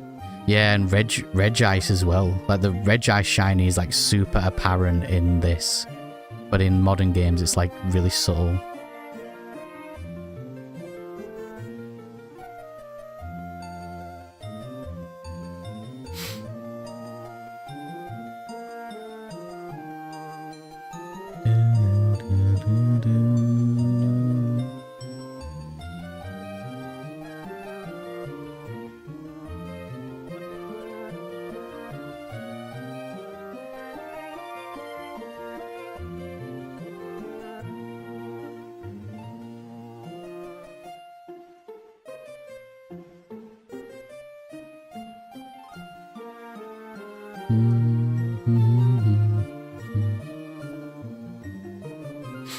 Doesn't help that Game Freak seems to put the most effort into a select few Gen 1 mons animation-wise. That was one thing Adam pointed out, actually, in the Winds and Waves trailer, is that the Pikachu, like, there's that sort of encounter they have with the Pikachu in the trailer. The Pikachu has, like, a completely different animation than it usually does. So they like... the Finny ones? In Winds and Waves. Oh, the actual, like, I thought you were on about, like, the you know, like, the couple. I don't know. No. Like, in the trailer, there's, like, a little encounter where the player, like, meets a Pikachu and they, like, throw a ball or whatever. It's, like, really brief. Yeah. But the Pikachu has, like, 2 completely, like, unique animations in the battle that, like, it's never done before. So they're redoing, like, all the idle animations, which a lot of people complained about.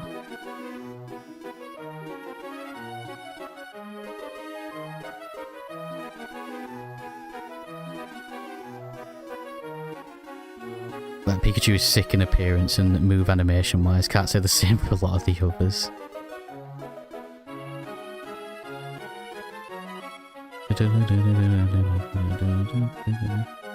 I think they will at least... I think they will do it at least with the regional Dex Pokemon. Oh yeah, definitely.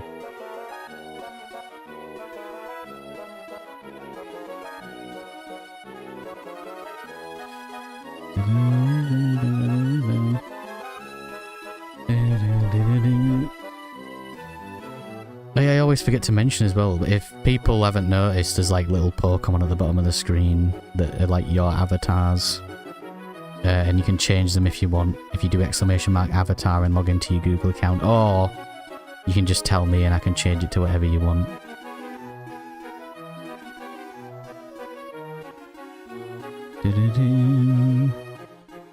Did you see the sun shining through the Tropius leaves? Yeah. It looks nice, but it's only a trailer, no idea if it's in-game.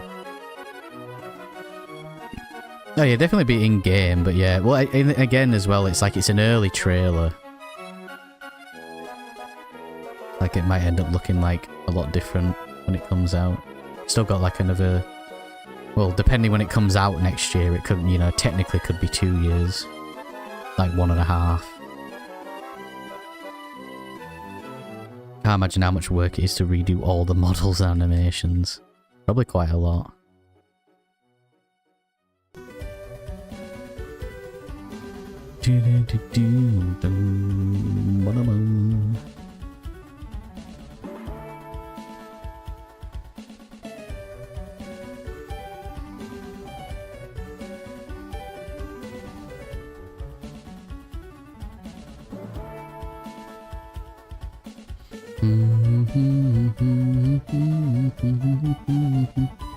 Yeah, I don't know what was happening before, but my CPU's like back down to normal now. It's at like 7 or 6%. I don't know what the hell happened. I think OBS just like sprung a leak. I just like freaked out. Ah yes, the Spinder music.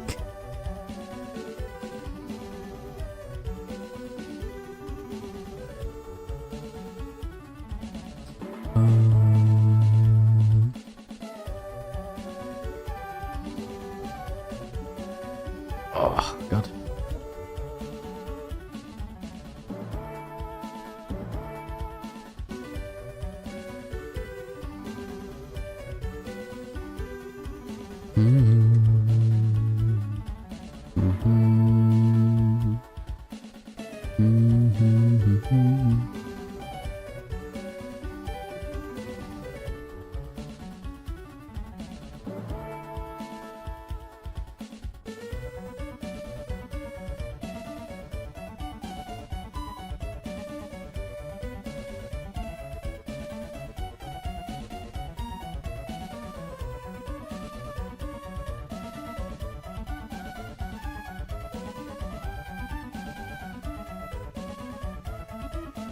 Oh yeah, did you see that new Sword Art game, Carl? Sword Art, like the anime? Yeah, it's called Echoes of Aincrad. Made by Bandai.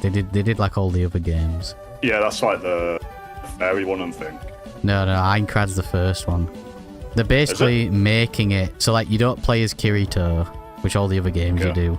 You play as your own NPC, and it's like it's basically meant to be like what if like Sword Art was a real game. Like that's what it's supposed to be. Yeah. It looks pretty fucking good. It looks like a Tales game. It looks. I mean, not playing as Kirito sounds great.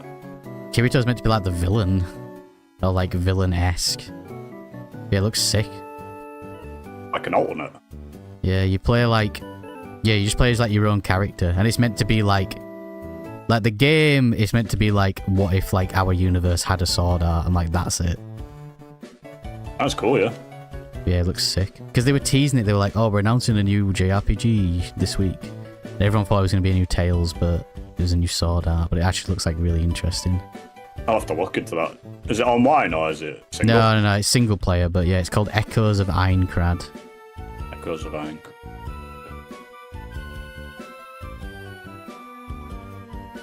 I mean, not being fast players, the Kirito is excellent. Dog shit. I think if you want to hug someone, Callum, you have to at them. I think you have to do hug and then an at. I don't really know how all the commands work, in all honesty. I didn't type that, by the way. It just did that. Yeah, sure.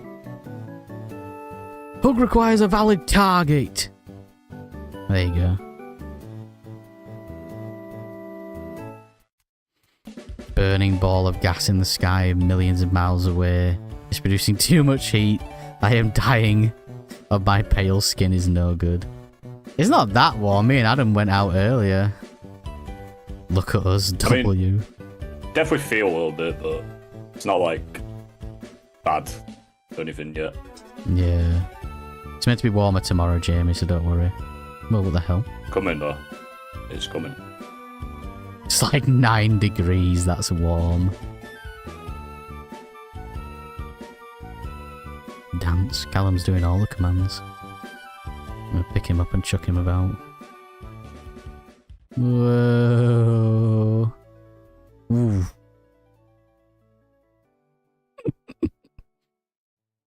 You'll come back, don't worry. No, the video's over. This one on. No.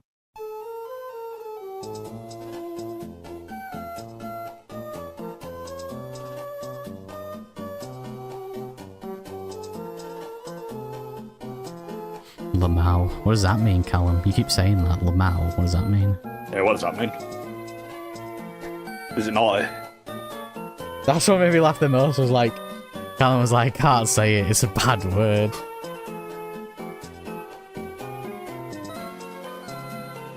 Too warm. Gotta watch crap football tonight. When you watch crap football every night, because football's crap.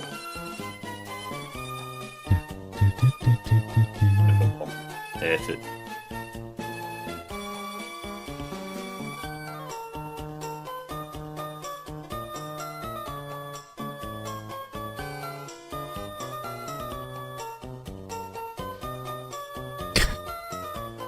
Town don't play every night. Oh, why am I attack? I don't want to attack. Every time you do watch it, then.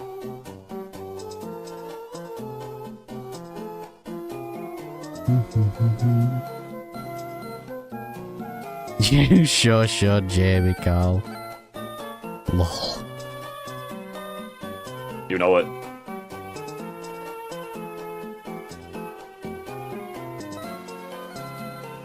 Town are crap, so I agree. Oh god, it's lagging again. Don't do this. Okay, no, it seems fine.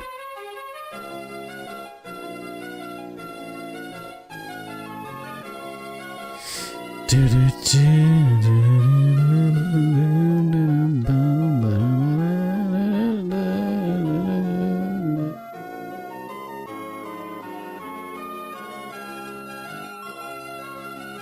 mean, one of the big reasons I hate football, because every time it comes around to England, whether the lose, well, they usually lose, or if they potentially win, the pub's going to get smashed up. It's like inevitable. There's so many hooligans in that spot. They're just annoying. That's why I hate it. Grew up around bloody idiots who just did stupid stuff because football!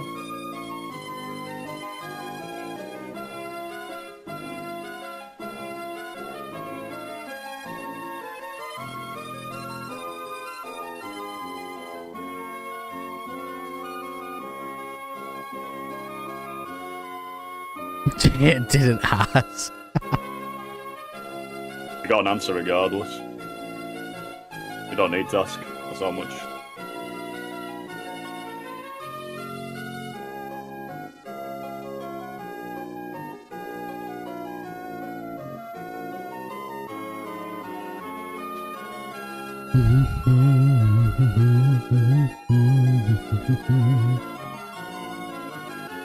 Is it me or is the surf beam off? No, it sounds deeper. I don't know. It sounds the same to me. So.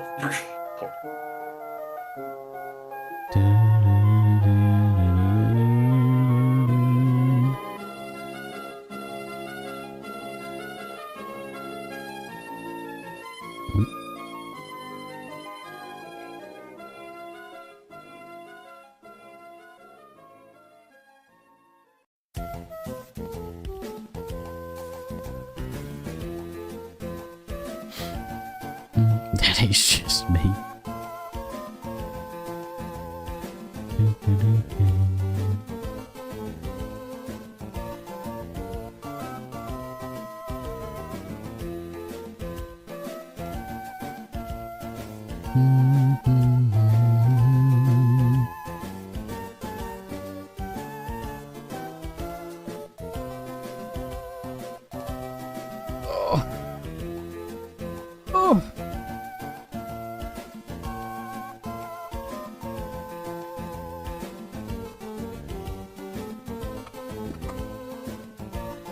Don't sit on it.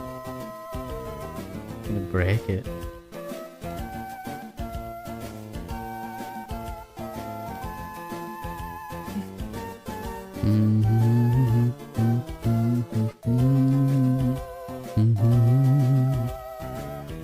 Used to be so much drama at school over the Pokemon back in the day. I had kids stealing cards. Yeah, like, so like I moved around a lot as a kid. I think I went to like what, like 4 different primary schools, right? And every single one, I would show up, like we would move in, and then like a month later, like Pokemon and like Yu-Gi-Oh cards would get banned because people nicking them from each other.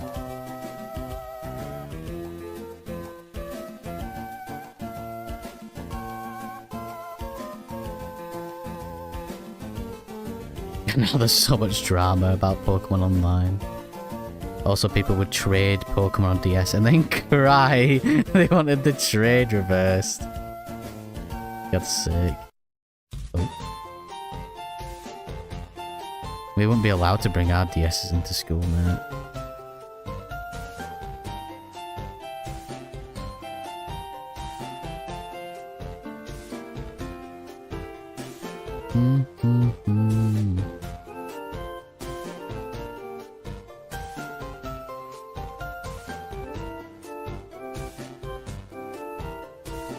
Yeah, people would always nick stuff from people. Like nick cards.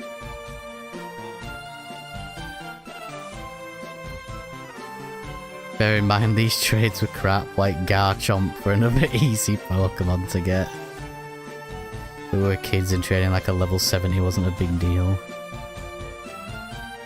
Fire Red Leaf Green pricing drama was blown out of proportion. Oh yeah.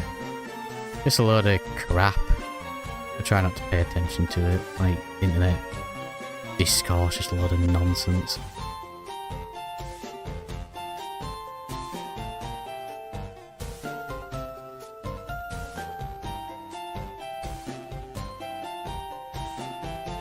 We used to have a relaxed Friday at one of my primary schools, and I used to take my Game Boy in even though you weren't allowed, but the teacher was chill and was like, I won't say out if you don't grass me. That's sick. Relaxed Friday? What year was this? Was this like year 10?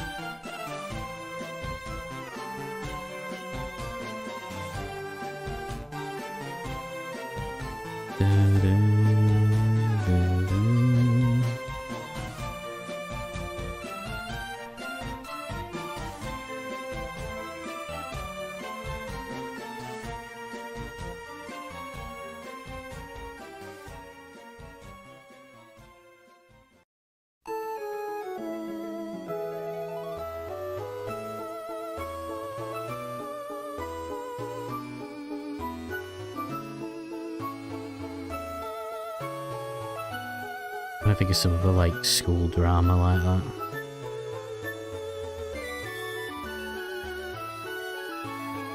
Like year 5. Okay, that's much later than I was thinking. I was expecting like year 2.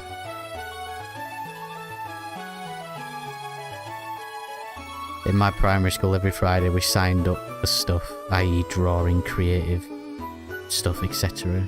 Sports, etc. I don't think we had a special anywhere I went to.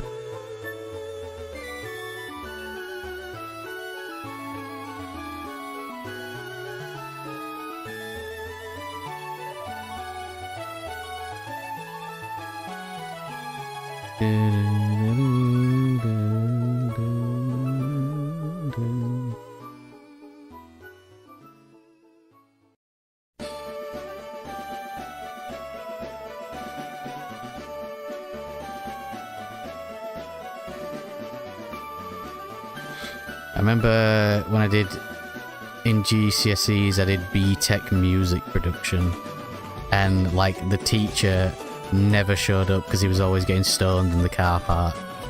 So like at the end of the course, we all just got like given like merits because we never knew what we had to do.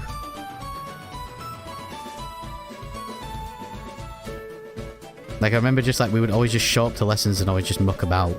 Because we had no clue what to do and no one wanted to be like the one who went and told someone.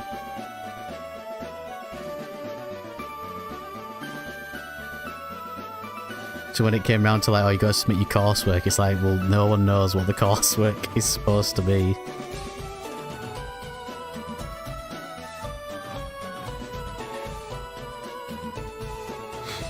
Did you ever have kids coming in to sell sweets in your primary school? No, but one of my mates in sixth form says he used to do that. That was how his entrepreneurship started. Selling Kit Kats for like 4 times the price. Well, maybe not, but like, kids would pay for it because they weren't allowed to bring them in. Yeah, they banned like crisps and like chocolate and stuff at our schools. In like primary school. We never had that. Yeah, we had that. We had the standard bans like the games. You know, like Yu-Gi-Oh! And that. Yeah. Pokemon. But the thing is though, it's like...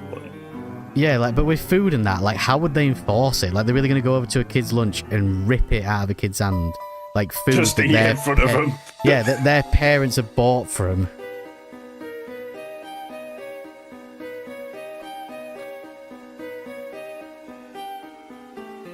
It's odd. God. Yeah, I remember that. I think that was at my, like, last primary school where we had that. Wasn't like the one where they made you, like, dance or something? Oh, yeah, that were in secondary school. Country dancing, yeah. Used to do that every Christmas. You did it every Christmas, and every year I just got my mum to write me a note and get out of it. Yeah, because like on the final year, because obviously in GCSE I didn't do PE, so I didn't have to do it. But like year 9 or whenever it would have been, it was like the final year. One of them like confronted me about it and like, "You've done this every year, you blah blah blah," and they were like, but like they couldn't do anything because I had a letter saying that I couldn't do it. So, but he was just mouthing off.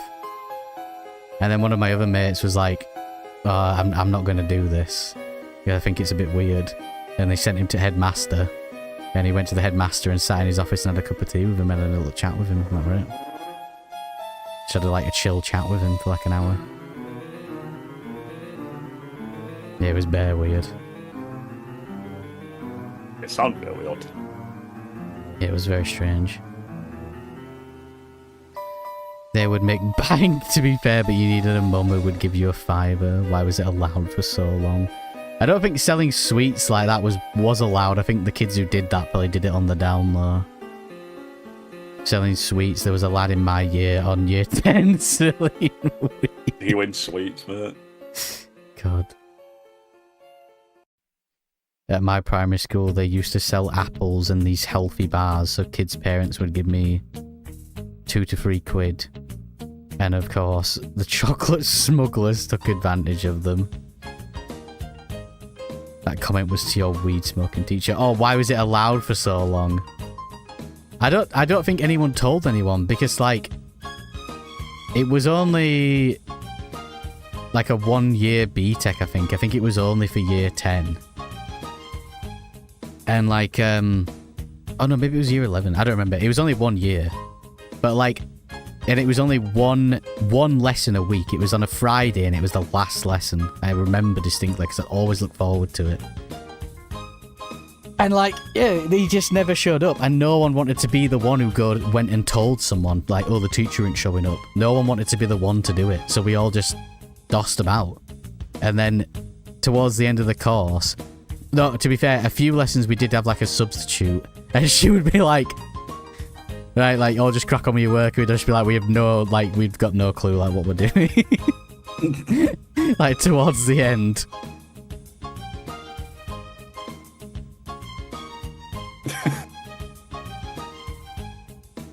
Oh, that's funny. Yeah, I think we all just got given merits, which is like a B. Because, like, we had no clue what we were doing. We would always just turn up to class and just muck about for an hour and then we'd go home. And we might see the teacher at the start. But he was sound. When he did turn up, he was sound. Like, he just didn't care. He was like, oh, do whatever you want, really. I'm not really care. As long as you're doing your work. Like, yeah, we don't even know what the work is. Job, I don't know. Because no one grasped on him. It's mental he could not teach a lesson multiple times in a row. Well, it was at least for a year, and he could have been doing that for however long before and after, because we didn't grasp on him. I mean, you wouldn't as a student, but you would think that his colleagues would notice at some point. I think no one said out because we always all showed up. It's like, you think like, oh, if the teacher doesn't show up, the kids just wouldn't show up. But we always all showed up. And we wouldn't be like rowdy or all, but we just like wouldn't do anything. We would just like listen to music. Which in a music production classroom, you're not really going to question. And like we weren't loud. We just like kept it on the down low, and we all just like had a nice like relaxing hour on a Friday. Last lesson on a Friday. And like we all agreed like you can't tell anyone, like you can't even tell your mates, like you've got it, like it's just between us. And everyone kept silent. For the year. Yeah, that was sick. I remember that.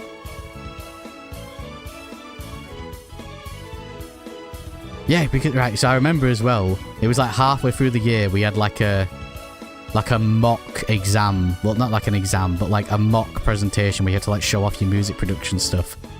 And he never showed up. So we were all there ready with like stuff that we'd rushed to make. And he never showed up for the mock thing. We were That's all... what I mean. How did his colleagues never know? I don't know. But like what was funny is like everyone was like crapping themselves because we're like, oh god, like we've all just rushed this. We hadn't actually done any work, and he never showed up.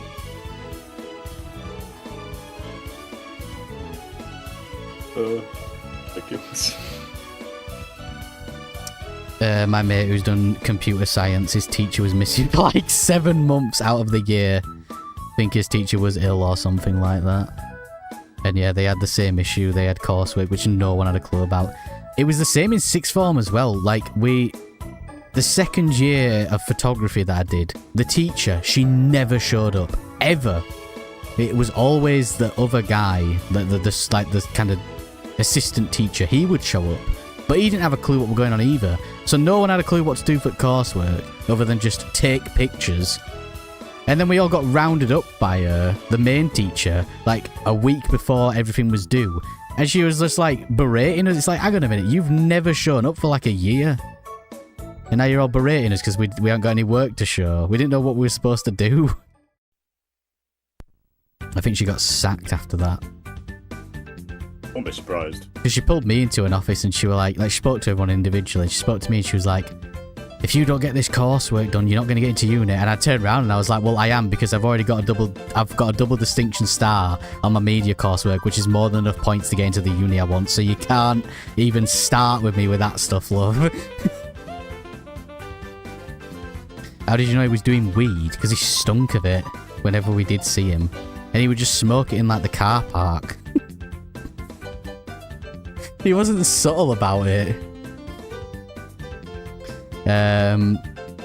Imagine if he did teach some music while mashed.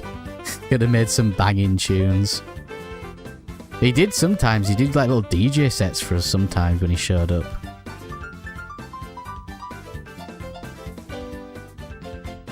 It's funny how sixth form teachers act like that. Meanwhile, in college, we call teachers by their first names, yeah.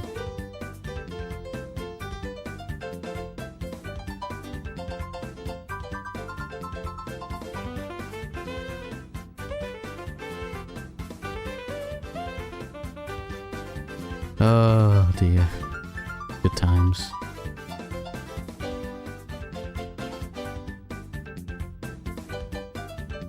I think as well, like our film course in sixth form. I don't know why we all did so bad, but I think I did really bad as well. Like, but we were all like really prepped for the exam, like the final exam for film in sixth form. Yeah. And I got like an E or something. We all did like really bad, and apparently it was like our year, just as a whole, not just for film studies, but for everything. Our year was like the worst performing year for exams they'd had in like years. They proper cracked down on it after that. That was funny. But yeah, we all did like so bad in film studies. I don't know why.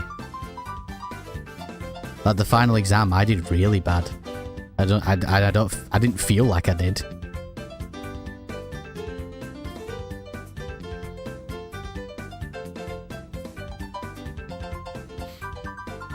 College had a similar thing. The A-level merchants would be all elitist despite them going to the same unis as people who'd done a B-Tech and mucked about all day. And it's same, but you get same bloody certificate at the end of it. Doesn't really matter.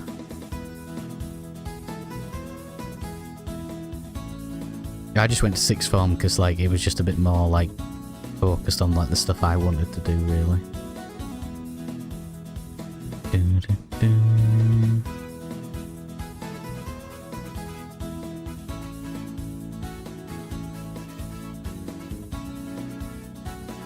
Oh.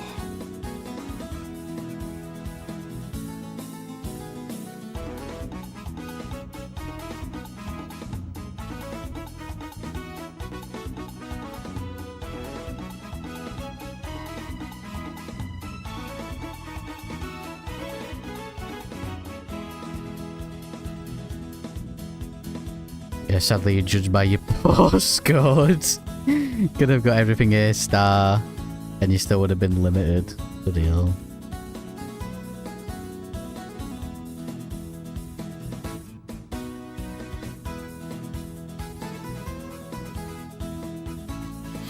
I remember because I went to one high school, but I went to a completely different sixth form. Because my high school their sixth form didn't do anything that I wanted to do. And I remember you'd have like these classes about like, you know, going to the next stage of education or whatever.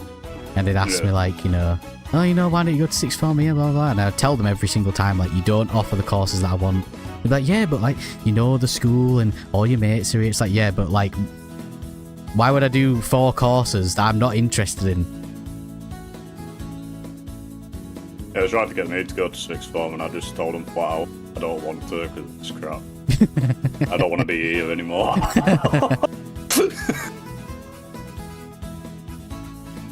Like, it was quite the trek to my sixth form, but I didn't really mind it. Yeah. And I would have much rather have been there than at my bloody high school for another 2 years. End of the day, 16 years after doing my A-levels and 30 years after doing my degree, they've been bugger all. Yeah. Mate, I don't even have my BA certificate. They never gave it me.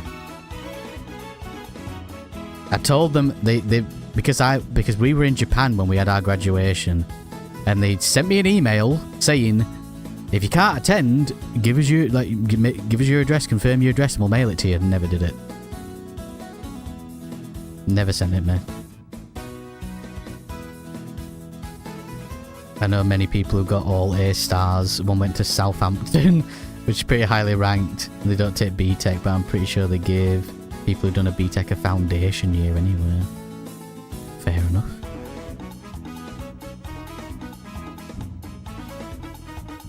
I remember when I was going on like uni open days. I think I went to like one in Leeds. I think, yeah, one in Leeds, one in York. And then 2 in Bradford. One for Bradford Uni and then one for Bradford College. The Leeds one, me and my mate ended up walking out because they were so like up their own arse. We literally ended up walking out of the lecture theatre. The Bradford Uni one, like, was just an absolute load of nonsense. Like, the course was nothing like what they advertised it. And then for Bradford College, it was like I turned up and there was just like me, and that was it. Like me and some other bloke, like one of the tutors, and we were just sat in a room talking about films for an hour, and that were it. And I was like, right, I'm coming here.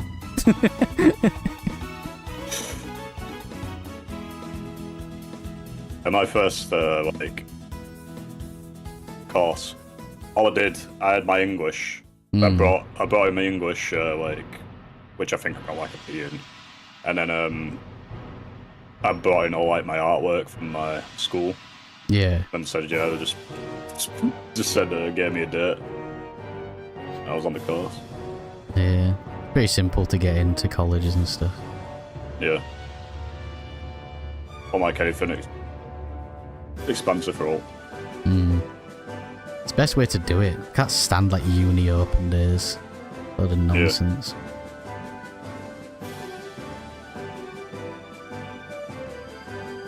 That stuff always sounded annoying to me. Yeah. Carl had the right setup. Go to the uni school trips, but don't do the course. You know it. Yeah, we literally like drag him on like almost every trip we could. Even though he wasn't on the course. I mean, I just didn't care about that course. It was It wasn't even the course you signed up for originally. No, it wasn't at all. And like, it was all like theory-based stuff, and I hate theory-based stuff. In my mind, you just do it. Stuff like that just comes naturally to me, when like on set or whatever. It was definitely a lot better, like, because, well, for the first 2 years, it's a HND, and then for the last year, it was a BA.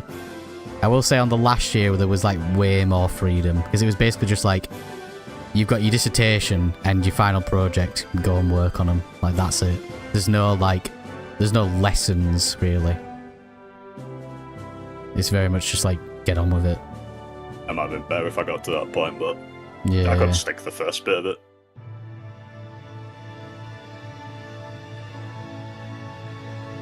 Most uni open days you can do online. I managed to get into Leeds School of Art for my degree, which was apparently hard to get into. Then I realised it meant an extra 30-minute commute, so I went to Bradford instead. Sick. The fact it was all paid for as well, like, really discouraged me. Because I'm weird. If I act like directly like paying for something, I just won't care about it. In my mind.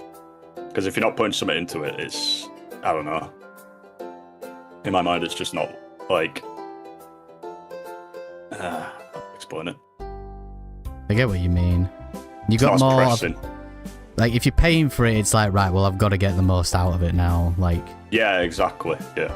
You know, like, if you get, like, if you get given free food, you wouldn't really give a crap about throwing it away if you didn't finish it. But if you paid for it, you would try and finish it. Yeah, that's exactly like my thought. And like if I was paying for it today, I would like 100% like put my head down and actually do it. But the fact it was prepaid for, I think a lot of people are like that. In all honesty, I think that's why you get a lot of flunkies. Yeah, and like in first year, like first year to second year, like a lot of people drop off. Like by the end of it, like. It was literally like, by third year, it was like 4 people.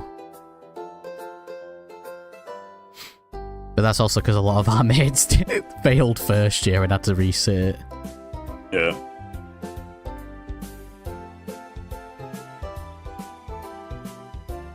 And I just barely scraped by on first year. By copying all Rob's work.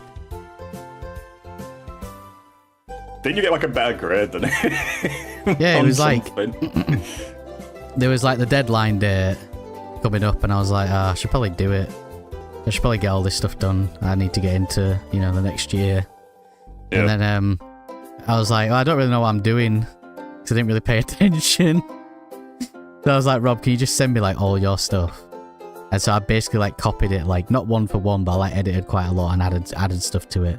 And I got a better grade than him on like everything.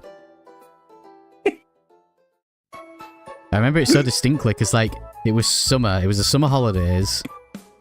Everyone apart from me and it was only me and Jamie at home because everyone else had gone on holiday. Yeah. And all I did was work on that all day, and then when it hit 7 o'clock, I would watch Stuart Lee on Netflix until 11 PM, and then I'd go to bed, and then I'd wake up the next morning and do it all again. But that was like a week solid just to get it finished. I remember because we're playing like what you call it it was Starbound, wasn't it? No, Like, no, every that was third year. Oh, was that third year? Yeah, Oh, when I copied Rob, that was like first year. I see. But yeah, no, yeah, third year, like in January. Like I had to have my dissertation done by like May, so 5 months. I hadn't started it by January, and me and Carl like got hooked on Starbound to the point where it was like we would wake up, go on Starbound, play all day, and then go to bed, and like every single day for a month. And I didn't do any. I had to go to uni 2 days a week, but like every other day I was playing Starbound. And I nearly failed my dissertation because of it. Yeah. We just modded it to hell. Yeah, because it was like, it like got to March, and I was like, and as tutor was like, right, everyone's got to submit like a first draft of the dissertation. And I was like, oh god, I hadn't even started it. And she like tore it to pieces when I submitted it.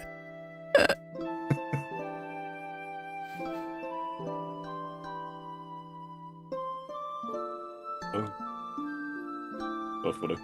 Yeah, I got a 2-1. My dissertation was a 2, and my final project was a 1. Which is like, 1 is the best you can get.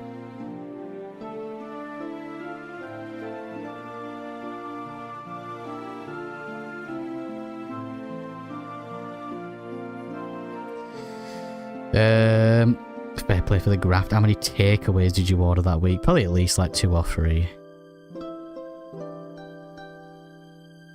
The only larges, nothing else. What was I doing during this week? I can't remember.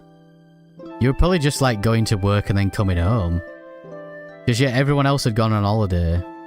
Like Mum, Dad and Adam, I think they'd gone to London. And like, I was gonna go, but I was like, I need to get this stuff done, like I need to stay. And I sat downstairs every single day, working on my uni work, and then I watched Stuart Lee. When it hit 7 PM, I was like, right, I'm done. And I watched Stuart Lee until 11 PM every night. Yeah, I think you were just like going to work, Jamie. It would have been like, it would have been before first semester of second year, so like early August.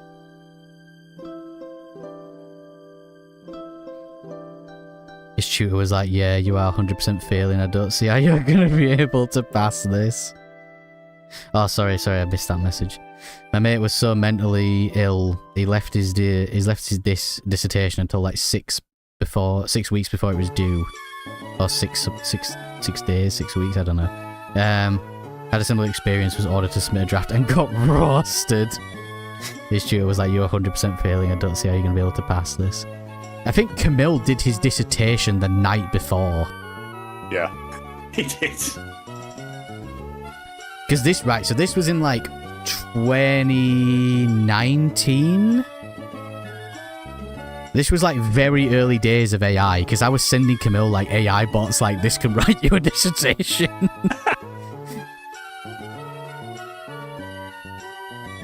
What year was it? 2016 it will have been. I'm just thinking about that. AI must be running rampant on like courses. I think they've got a lot of like, I think there's some software that's been implemented to like check for it and stuff. Yeah, but it'll just be like an arms race. You can spot it a mile off when someone's been written with like, when someone who doesn't usually write like that, like with like semicolons and stuff, it's like, this is AI. That's what I mean though, it'll just be like an arms race. It'll keep getting more advanced and they'll have to keep integrating like better, detections. He somehow ended up getting a 2-1. I think it's in his disc. God knows how. I mean, yeah, that was pretty much like mine. Like, that's a bit of my first draft, and they were like, yeah, this is like horrific. And I was like, right, good. But basically, I started again. And I think the only thing that saved it was like I did an interview with a documentary director, because my dissertation was about how documentaries could be used to manipulate information rather than to inform an audience. To manipulate an audience rather than to inform an audience. So I like interviewed a documentary maker, an indie documentary maker that I quite like, called Ryan Mackball. I think I interviewed him for like 3 hours, and that was like my only piece of, like my only, what's it called, like first party source, and that saved it basically.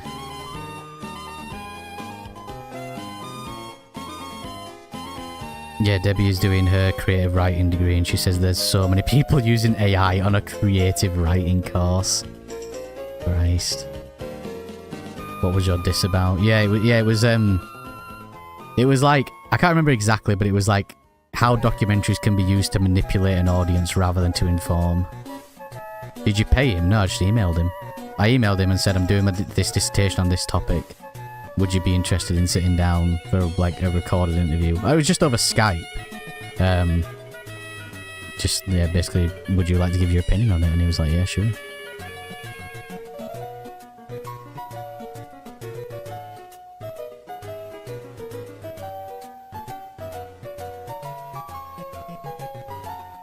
But then as well, like, we had a right hard time trying to submit the audio. Because as tutor were getting really annoyed about it with like the examiners, because the examiners were like, well, we don't know how to take audio form stuff, and she was like, well, what if he just emails it? You're like, no, it doesn't work, it won't work. It's like, right, well, what if he just puts it on a USB? No, it doesn't work. It's like, why does it not work? And they were like, he has to transcribe the entire interview, and she was just like, he's not going to transcribe a 3-hour interview. And they eventually just took it on an email, but I don't see why it was such a big deal.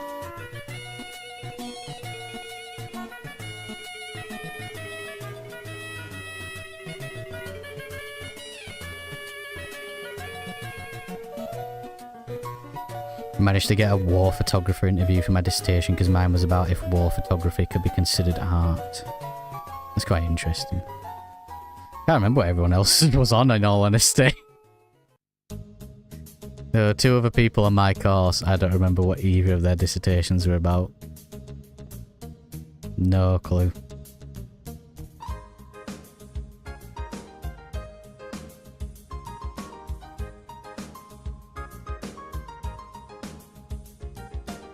College one for me though. At least that course. Can't remember the name of the guy, but he was pretty famous. I emailed him this long email. He just replied like, yeah, sure, is my phone number. Currently in a war zone. Sick.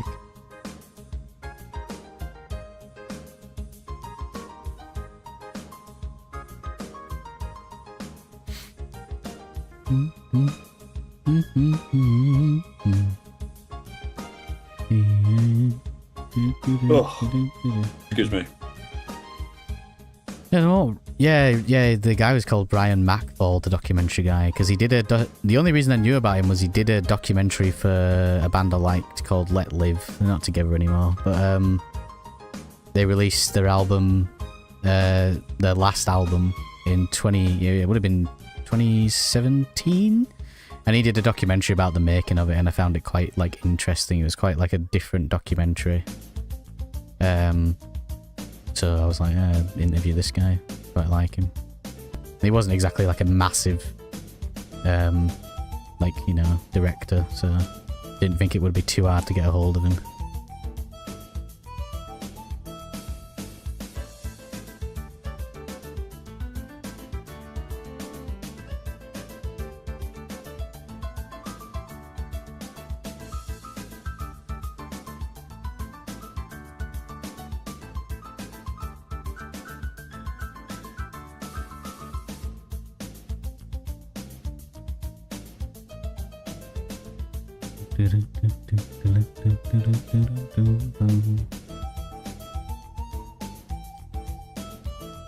And then my like final project was like I guess like a silent film. I mean, there was music, but like it was like a silent love story.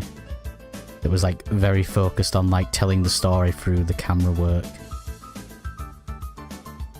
But what was funny is like it was quite like a well, it's not like an emotional film, but it's not exactly like very happy. And It's very like moody, and like they showed it. There's like a big end of year showcase they do at the end of every year for the college, and like they showed mine, like they showed everyone's, and like including mine. And then like we were all dressed up in like stupid costumes, and I was dressed as like a comically like ridiculous golfer. I had like a giant inflatable golf club and like a golf, like the green of like a golf course on my as a hat. Yeah. And I had like people coming up to me afterwards like, oh, really loved that film. It was really like emotional and stuff. I'm just like there looking like an absolute daft bugger. I mean, we were all dressed daft. I had like that buddy DJ Devil. Yeah, DJ Devil. Rob was dressed as Warwick. Yeah. So just like dumb. We went to the pub afterwards. Yeah, we went to the pub afterwards, it all dressed like that. It's just like such a stark contrast, like this proper like serious film, and then the guy who's made it is just like an absolute mong. Oh, it was funny though. Yeah, because this one lad got really salty about it. Yeah, because it was the actress from his film. It was the actress from his film who came up and asked me and like told me that she really liked my film. Because she like asked him. I heard her being like, oh, who made blah blah blah blah blah, and he's like, oh, it was Tom over there. Yeah, it was good. Good memes. That was building in colour, that movie, wasn't it? Yeah. One of the better films we made. Did you have anyone on your course you were shocked managed to pass? Yeah, me. I don't know. Not really. I mean, by the end of it, there was only 3 of us left, so I was like, if we made it this far, we'll probably make it to the end.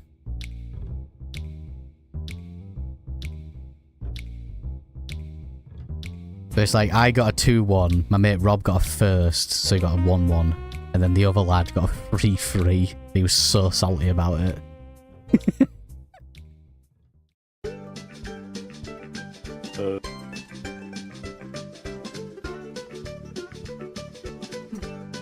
Oh dear, he got cooked. Only 3 of you is mental. Yeah, there was literally like 3 of us. And there was 2 French guys who disappeared after a year. Disappeared after like half a year, sorry.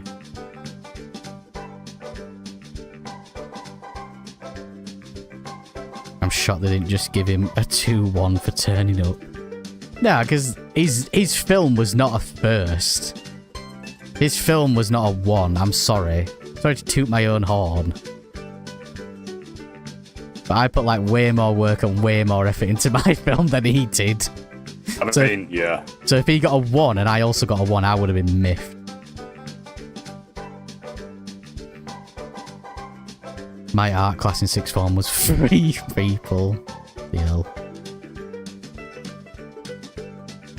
Give you and my mate a first and let that bloke have a 2-1. I mean, I was fine with a 2-1. Like, so long as my final project got the better score, I didn't care. But yeah, he got a 3-3 and he was so salty about it.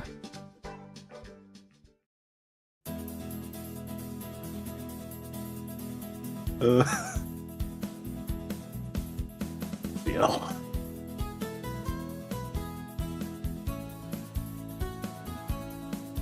I think it's probably because, like, my film had, like, way more of a focus. It was just, like, the camera work and, like, when I had to do, like, the shot list and, like, explaining everything, like, the editing process. Because I edited the whole thing myself, obviously. I made all the music myself. Yeah. I, like, color graded it. And I included, like, all of this as, like, a raw recording in, like, the submission. It's like, and I put like detailed analysis about like what each shot, why I did each shot, why I edited it the way I edited it. Even though I hated doing it, I still did it. I think that's probably why mine got so well, like did so well. So I remember as well, when I was writing, it was like the last thing I had to do was write like a big like conclusion about everything I've done, everything I've learned, blah, blah, blah. And I stuck Flower Boy on my vinyl player, and I wrote that while listening to Flower Boy. I remember that distinctly.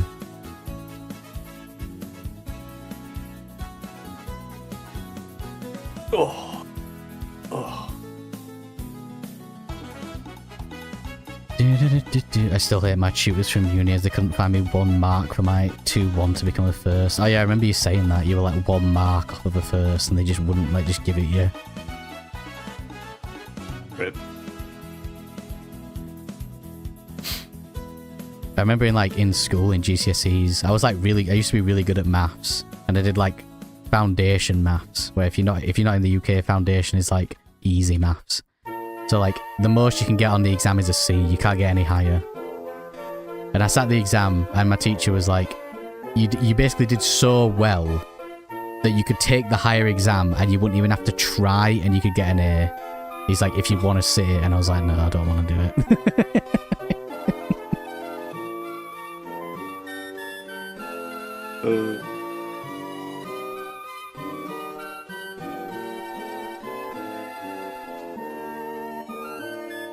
A third would probably make me sick. My coursework was a first. My dissertation was a first, but then they couldn't find the extra mark on my presentation part to make it overall a first.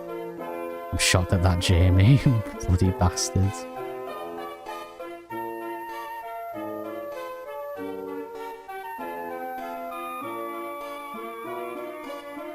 I was bare sad at my graphic production grade. Each coursework got like an A or an A star, but I did so bad on the exam that I got a D. Yeah, I think my film was the same in 6th form. I think like I overall got an E because my exam was so bad, and I still don't know why. I don't feel like I did that bad.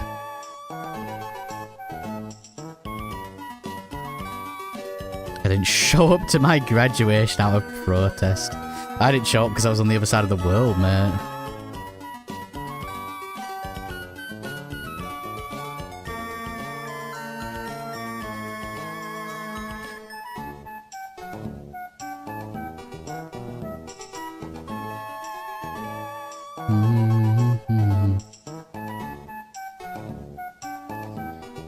What time are we on? 22.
Oh, no, I didn't want to click torch it.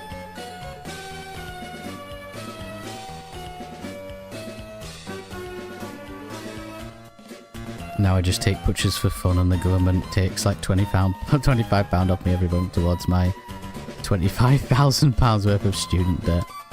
I don't think I've paid a single penny. Not I. I still remember that there's a stream where you told me about your uni tutors were having a cry over Carl turning up. Oh yeah. It's because we'd always like drag him on every trip because like he's his friend and we want him to come and like he would actually, you know, be helpful to like act or like just do other stuff. Yeah, I was like the actor. Like I did more acting than I did like actively filming, I think. Probably, yeah. Especially in like because the actors always dropped out. Yeah, definitely in Glasgow. But you were the actors only always actor. dropped out for everything. I mean, technically, Rob as well. Oh yeah, true. Though you didn't see his face, I suppose. Yeah, they would always like be moody because we brought Carl. It's like tough. Get over it. To be fair, I'd cry if Carl turned up just in general.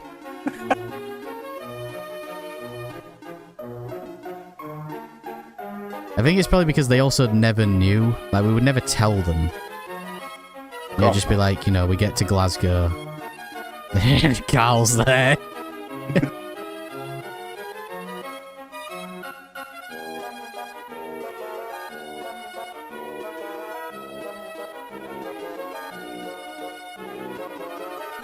And then we went to Malum in the third year. It was like, we weren't making a film, we were just there for fun. So like, we were just mucking about.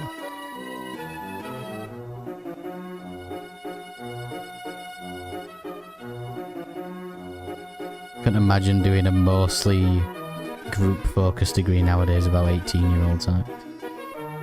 There were only a few projects where you had to work in a group, but like, obviously, final year, you did your own thing.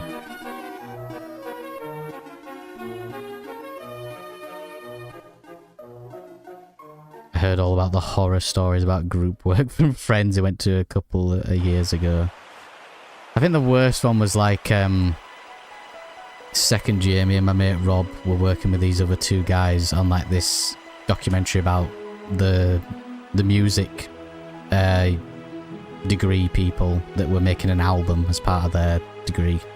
And we were they were going up to like a cabin in the middle of nowhere to record the album, so we went with them to like film it.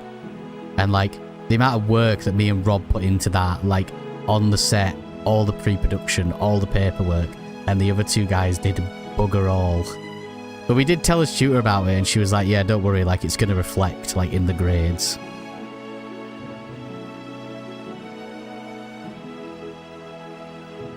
And, like we did like everything.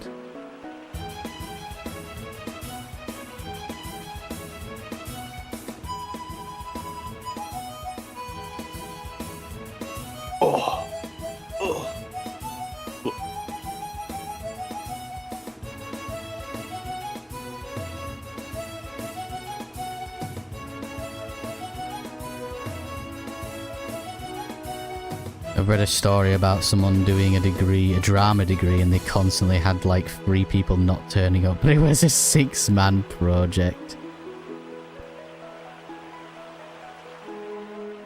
They don't want to work because they're part of the generation that received free GCSEs because of COVID. Sick.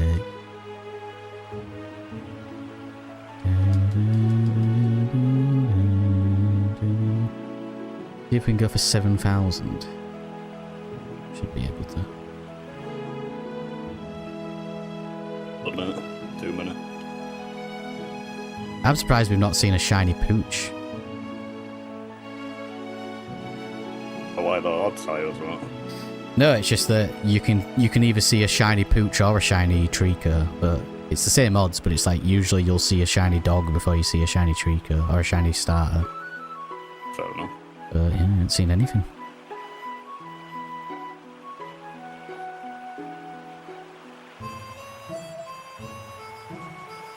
Honestly, Jamie, it's bad from what I've been told. I'm somewhat introverted, but I'll always try and make conversation with people.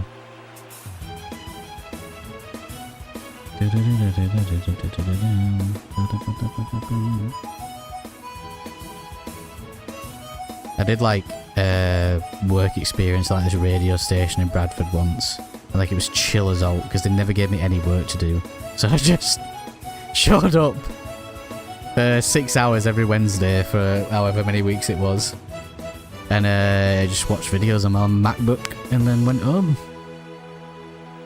And they never gave me any work to do. And then they just wrote me like a really good reference at the end. Not bad. But the main guy who when I did do work, I had to work with him. He was a nutcase, but he was funny. But he was like insane. I don't remember his name, but I remember once like he was going to do some sort of like a talk with like sort of like what would you say, like troubled youths, I guess you could say. And he was going to talk about how like you could get into like radio production and stuff like that. And there was this one lass who was like mouthing off at him, just being a bit of a dick.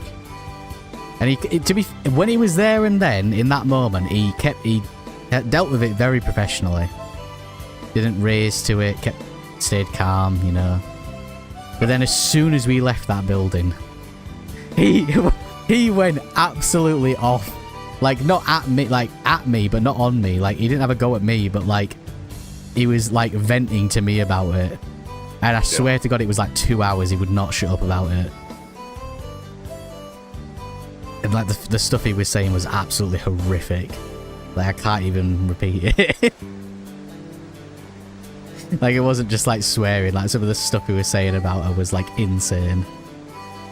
And I just had to like smile and like nod. And then we got to the like, because the radio station was like near this like shopping centre, which had like a bunch of like food stuff in it. And he's like, "Oh, do you want a kebab?" And I was like, "Yeah, sure." So we went in and we ate 2 doner kebabs while he was ranting and raving. And then we went back to the radio station and he ranted some more. And then I went home. Oh. He must have really heard us. You went that on. He went out. He genuinely went like just insane. Just like saying the most heinous stuff. I remember as well because like I would always, because I think like it was, I can't remember what it was now. I think Persona 5 came out while I was working there, like the first release of Persona 5, and I was like sat on my computer for like an hour trying to find somewhere that had it in stock so I could go pick it up after work.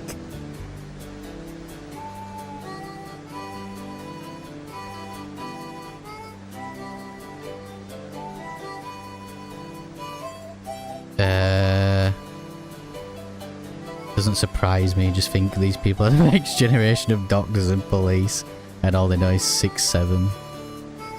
Worst part is my bus route home passes a college. Makes it sound like it's happened before, but with like some like 14-year-old lass just like taking the mickey out of him. Damn, Persona 5 was that hard to get. I mean, yeah, I had trouble getting it, yeah, back in the day, back in 2017 when it came out. Yeah, I remember, like, I was sat on my laptop, meant to be doing work, and I was, yeah, just browsing, like, everywhere possible that could have it, and an Argos in my town had it, so, like, ran to get it. Like, I got off the train, ran to the Argos, grabbed it, and managed to get the bus. Sprinted. I didn't sprint, but I, like, fast walked, picked it up, because the woman was, like, trying to make small talk with me. She was like, "Oh, it's sold out everywhere, is this?" And I was like, yeah. Yeah. Just going back. So I got a bloody bus to catch. Yeah, I managed to get it. I think I also got no, I don't think that came out. I think Nier Automata, I went and got that after uni one day, I think. Went up to Game at the top of Bradford when it used to be there. Yeah, smart. And then Tales of Berseria as well, I think I got that. I think that came out as well when I was working there. Because I went and picked that up from Game. Because the game was like 2 minutes away from the radio station. Yeah, that game was so good. It was good when it was like, I used to get everything there.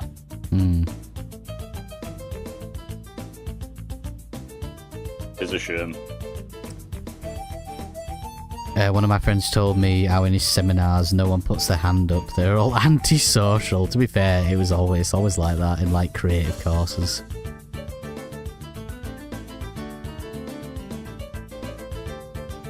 Pretty antisocial though, that's me. I'm an angry 35-year-old man.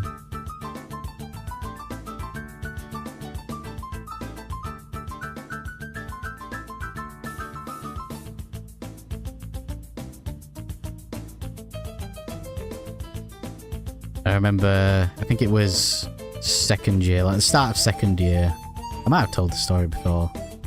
But like, they had this guy coming in to like teach us about green screens. And he was apparently some like industry master. And I was like, I can't come into this. I've got to finish this coursework because I'm going for an operation and I'm going to be off for like the final 3 weeks of uni for the year.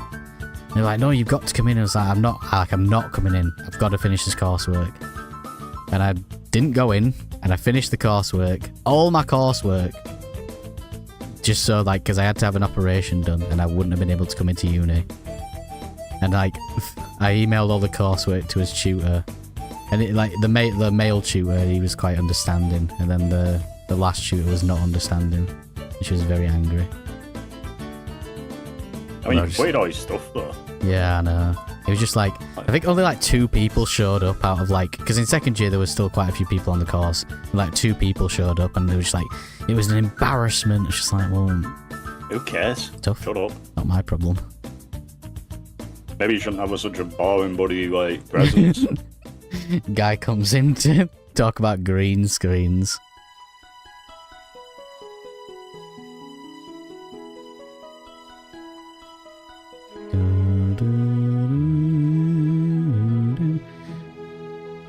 Jamie is an unk.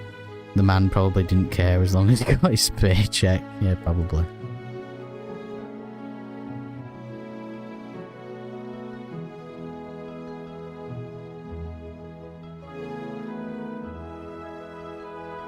I mean, I even, like, apologised in the email. I said, like, look, I know I didn't turn up yesterday, I'm sorry, but, like, here's my coursework, here's everything. It's done.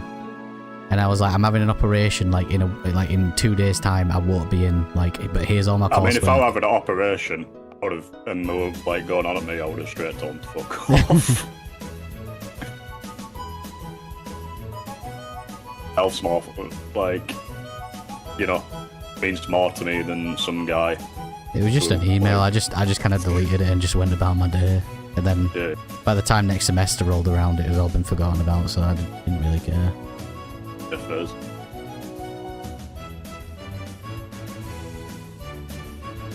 I literally am an unk. Pretty sure there's footage of Mark Zuckerberg at a seminar and only 10 people turned up.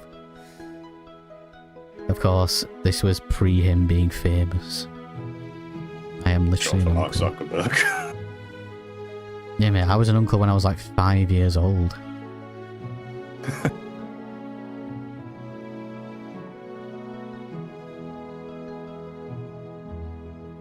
Right, we'll get to 7,000 and then we'll call it. Nearly there. Oh, we went over mine.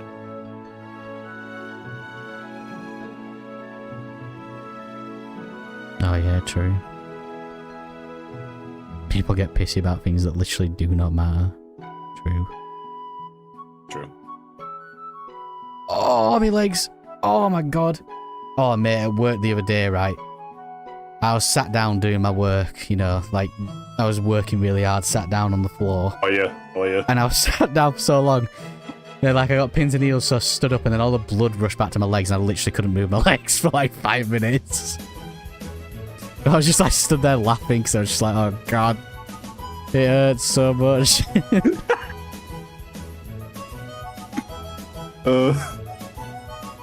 Video. Yeah, that was fun. Sure. I can see how, as a teacher, it's a bit embarrassing, but do I have to have a go at Tom? They didn't just have a go at me; they had a go at like everyone else. Who was having an op. At least he had a legit Yeah, but you reason. seem like the only one that actually had like a good reason. I think it was just an email that went out to everyone, but I never got an apology for it.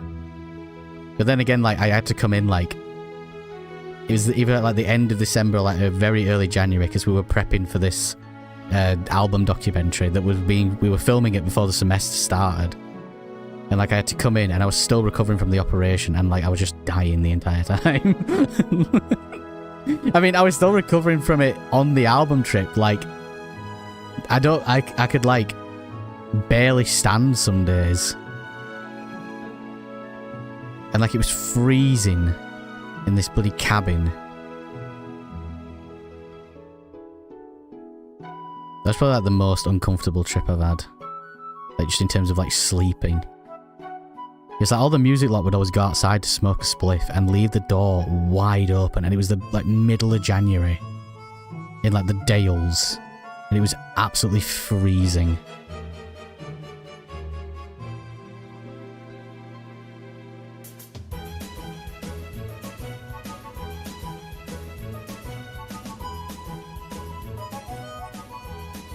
Teacher get annoyed at anything, like when they used to get pissy when people wore trainers instead of shoes, saying it's going to distract other students.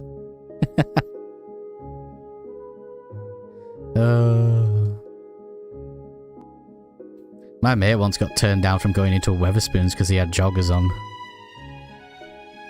Hey, I think you told me about that. You were there, because we had to go up to Brewhouse. What? It were a while ago. We were probably still in uni, but like, yeah, my mate Sam, it were at Spoons in Bradford. Oh, yeah. They wouldn't let him in because he had joggers on, and we were like, right, okay, we'll go brew house then. Yeah. Couldn't let him into Spoons because he had joggers on. It's not like it's a bloody like high class bloody place, is it? Definitely isn't.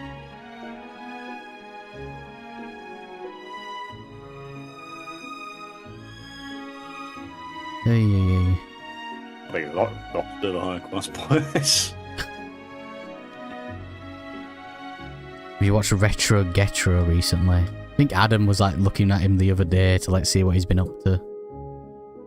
I don't really remember. He bought something from CX that was expensive, but that seems to be every one of his videos nowadays. I mean, that's just what Joy really. He does. I watched him on 4 times speed. They should have left a comment be like, how do you walk so fast? Why is your head so small?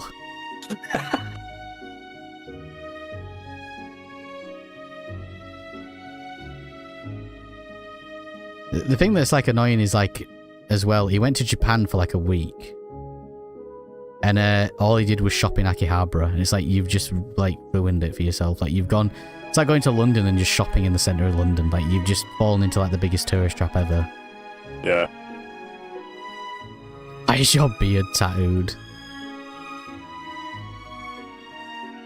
But the thing is though, he goes to Japan and buys games, right? But he said, I remember distinctly, right, when I used to watch him, in one of his old vlogs, he's like, oh, I don't buy Japanese games, I don't buy imports because I don't see the point. What a guy, man. And remember, he only likes the Pokemon games where you can play as Ash, which is literally none of them. He's never played Pokemon. He's like, yeah, I only like red, blue and yellow because they're the only ones where you play as Ash. It's like, well, you don't. It's not Ash. I mean, why would you want to play as Ash and all? What's interesting about Ash? Unless you're playing that game that Callum mentioned earlier, that Pokemon Masters thing, then you're not playing as Ash. Also, last resets. I gotta head off now. Big ups on the stream. See you next week. No worries, Callum. Thanks for hanging out and chatting. See you, lad. Have a good one. We need to get our money up so we can buy Guna merch. He also said he doesn't smoke the devil's leaf, but he literally filmed. Yeah, he did. Yeah, when he went to Amsterdam, there's literally a grinder on the table. Yeah, he's like, oh yeah, my favourite city's Amsterdam. It's like, yeah, I wonder why. He's got like the opinion of like a 14-year-old. Oh, I really want to go to Amsterdam so I can smoke weed. Amsterdam's his favourite city in the world, apparently. That's very sad. Right, last resets for the day. Here we go. Have we got a pooch? We don't have a shiny pooch. Have we got a shiny Treecko? No. Right, peeps. Thank you very much for hanging out and all that. Cheers, lads. Good one. If you've enjoyed Carl's singing today, make sure you go and check out his channel. If you've enjoyed the stream and that, make sure you leave a like and subscribe. If you want to support the channel, consider becoming a channel member. It's $1.99 a month and you get different channel benefits. As well, if you're a channel member as well, you'll be getting the new video tomorrow instead of Thursday. You'll be getting it a day early. And it'll be my hunt for Shiny Mew in Gen 3, and it's also a little bit of the history around like Mew as a Pokemon and all the different ways that they've distributed it in the past, because there's some pretty weird ways they've done it. But yeah, thanks for watching. We'll be back. Yeah, I'll have a new video on Thursday. If you remember, it'll be out on Wednesday. We'll be back streaming next Tuesday, probably hitting odds next Tuesday if we don't get the shiny before then. Yeah, thanks for hanging, and catch you then. Bye-bye. See you, rats.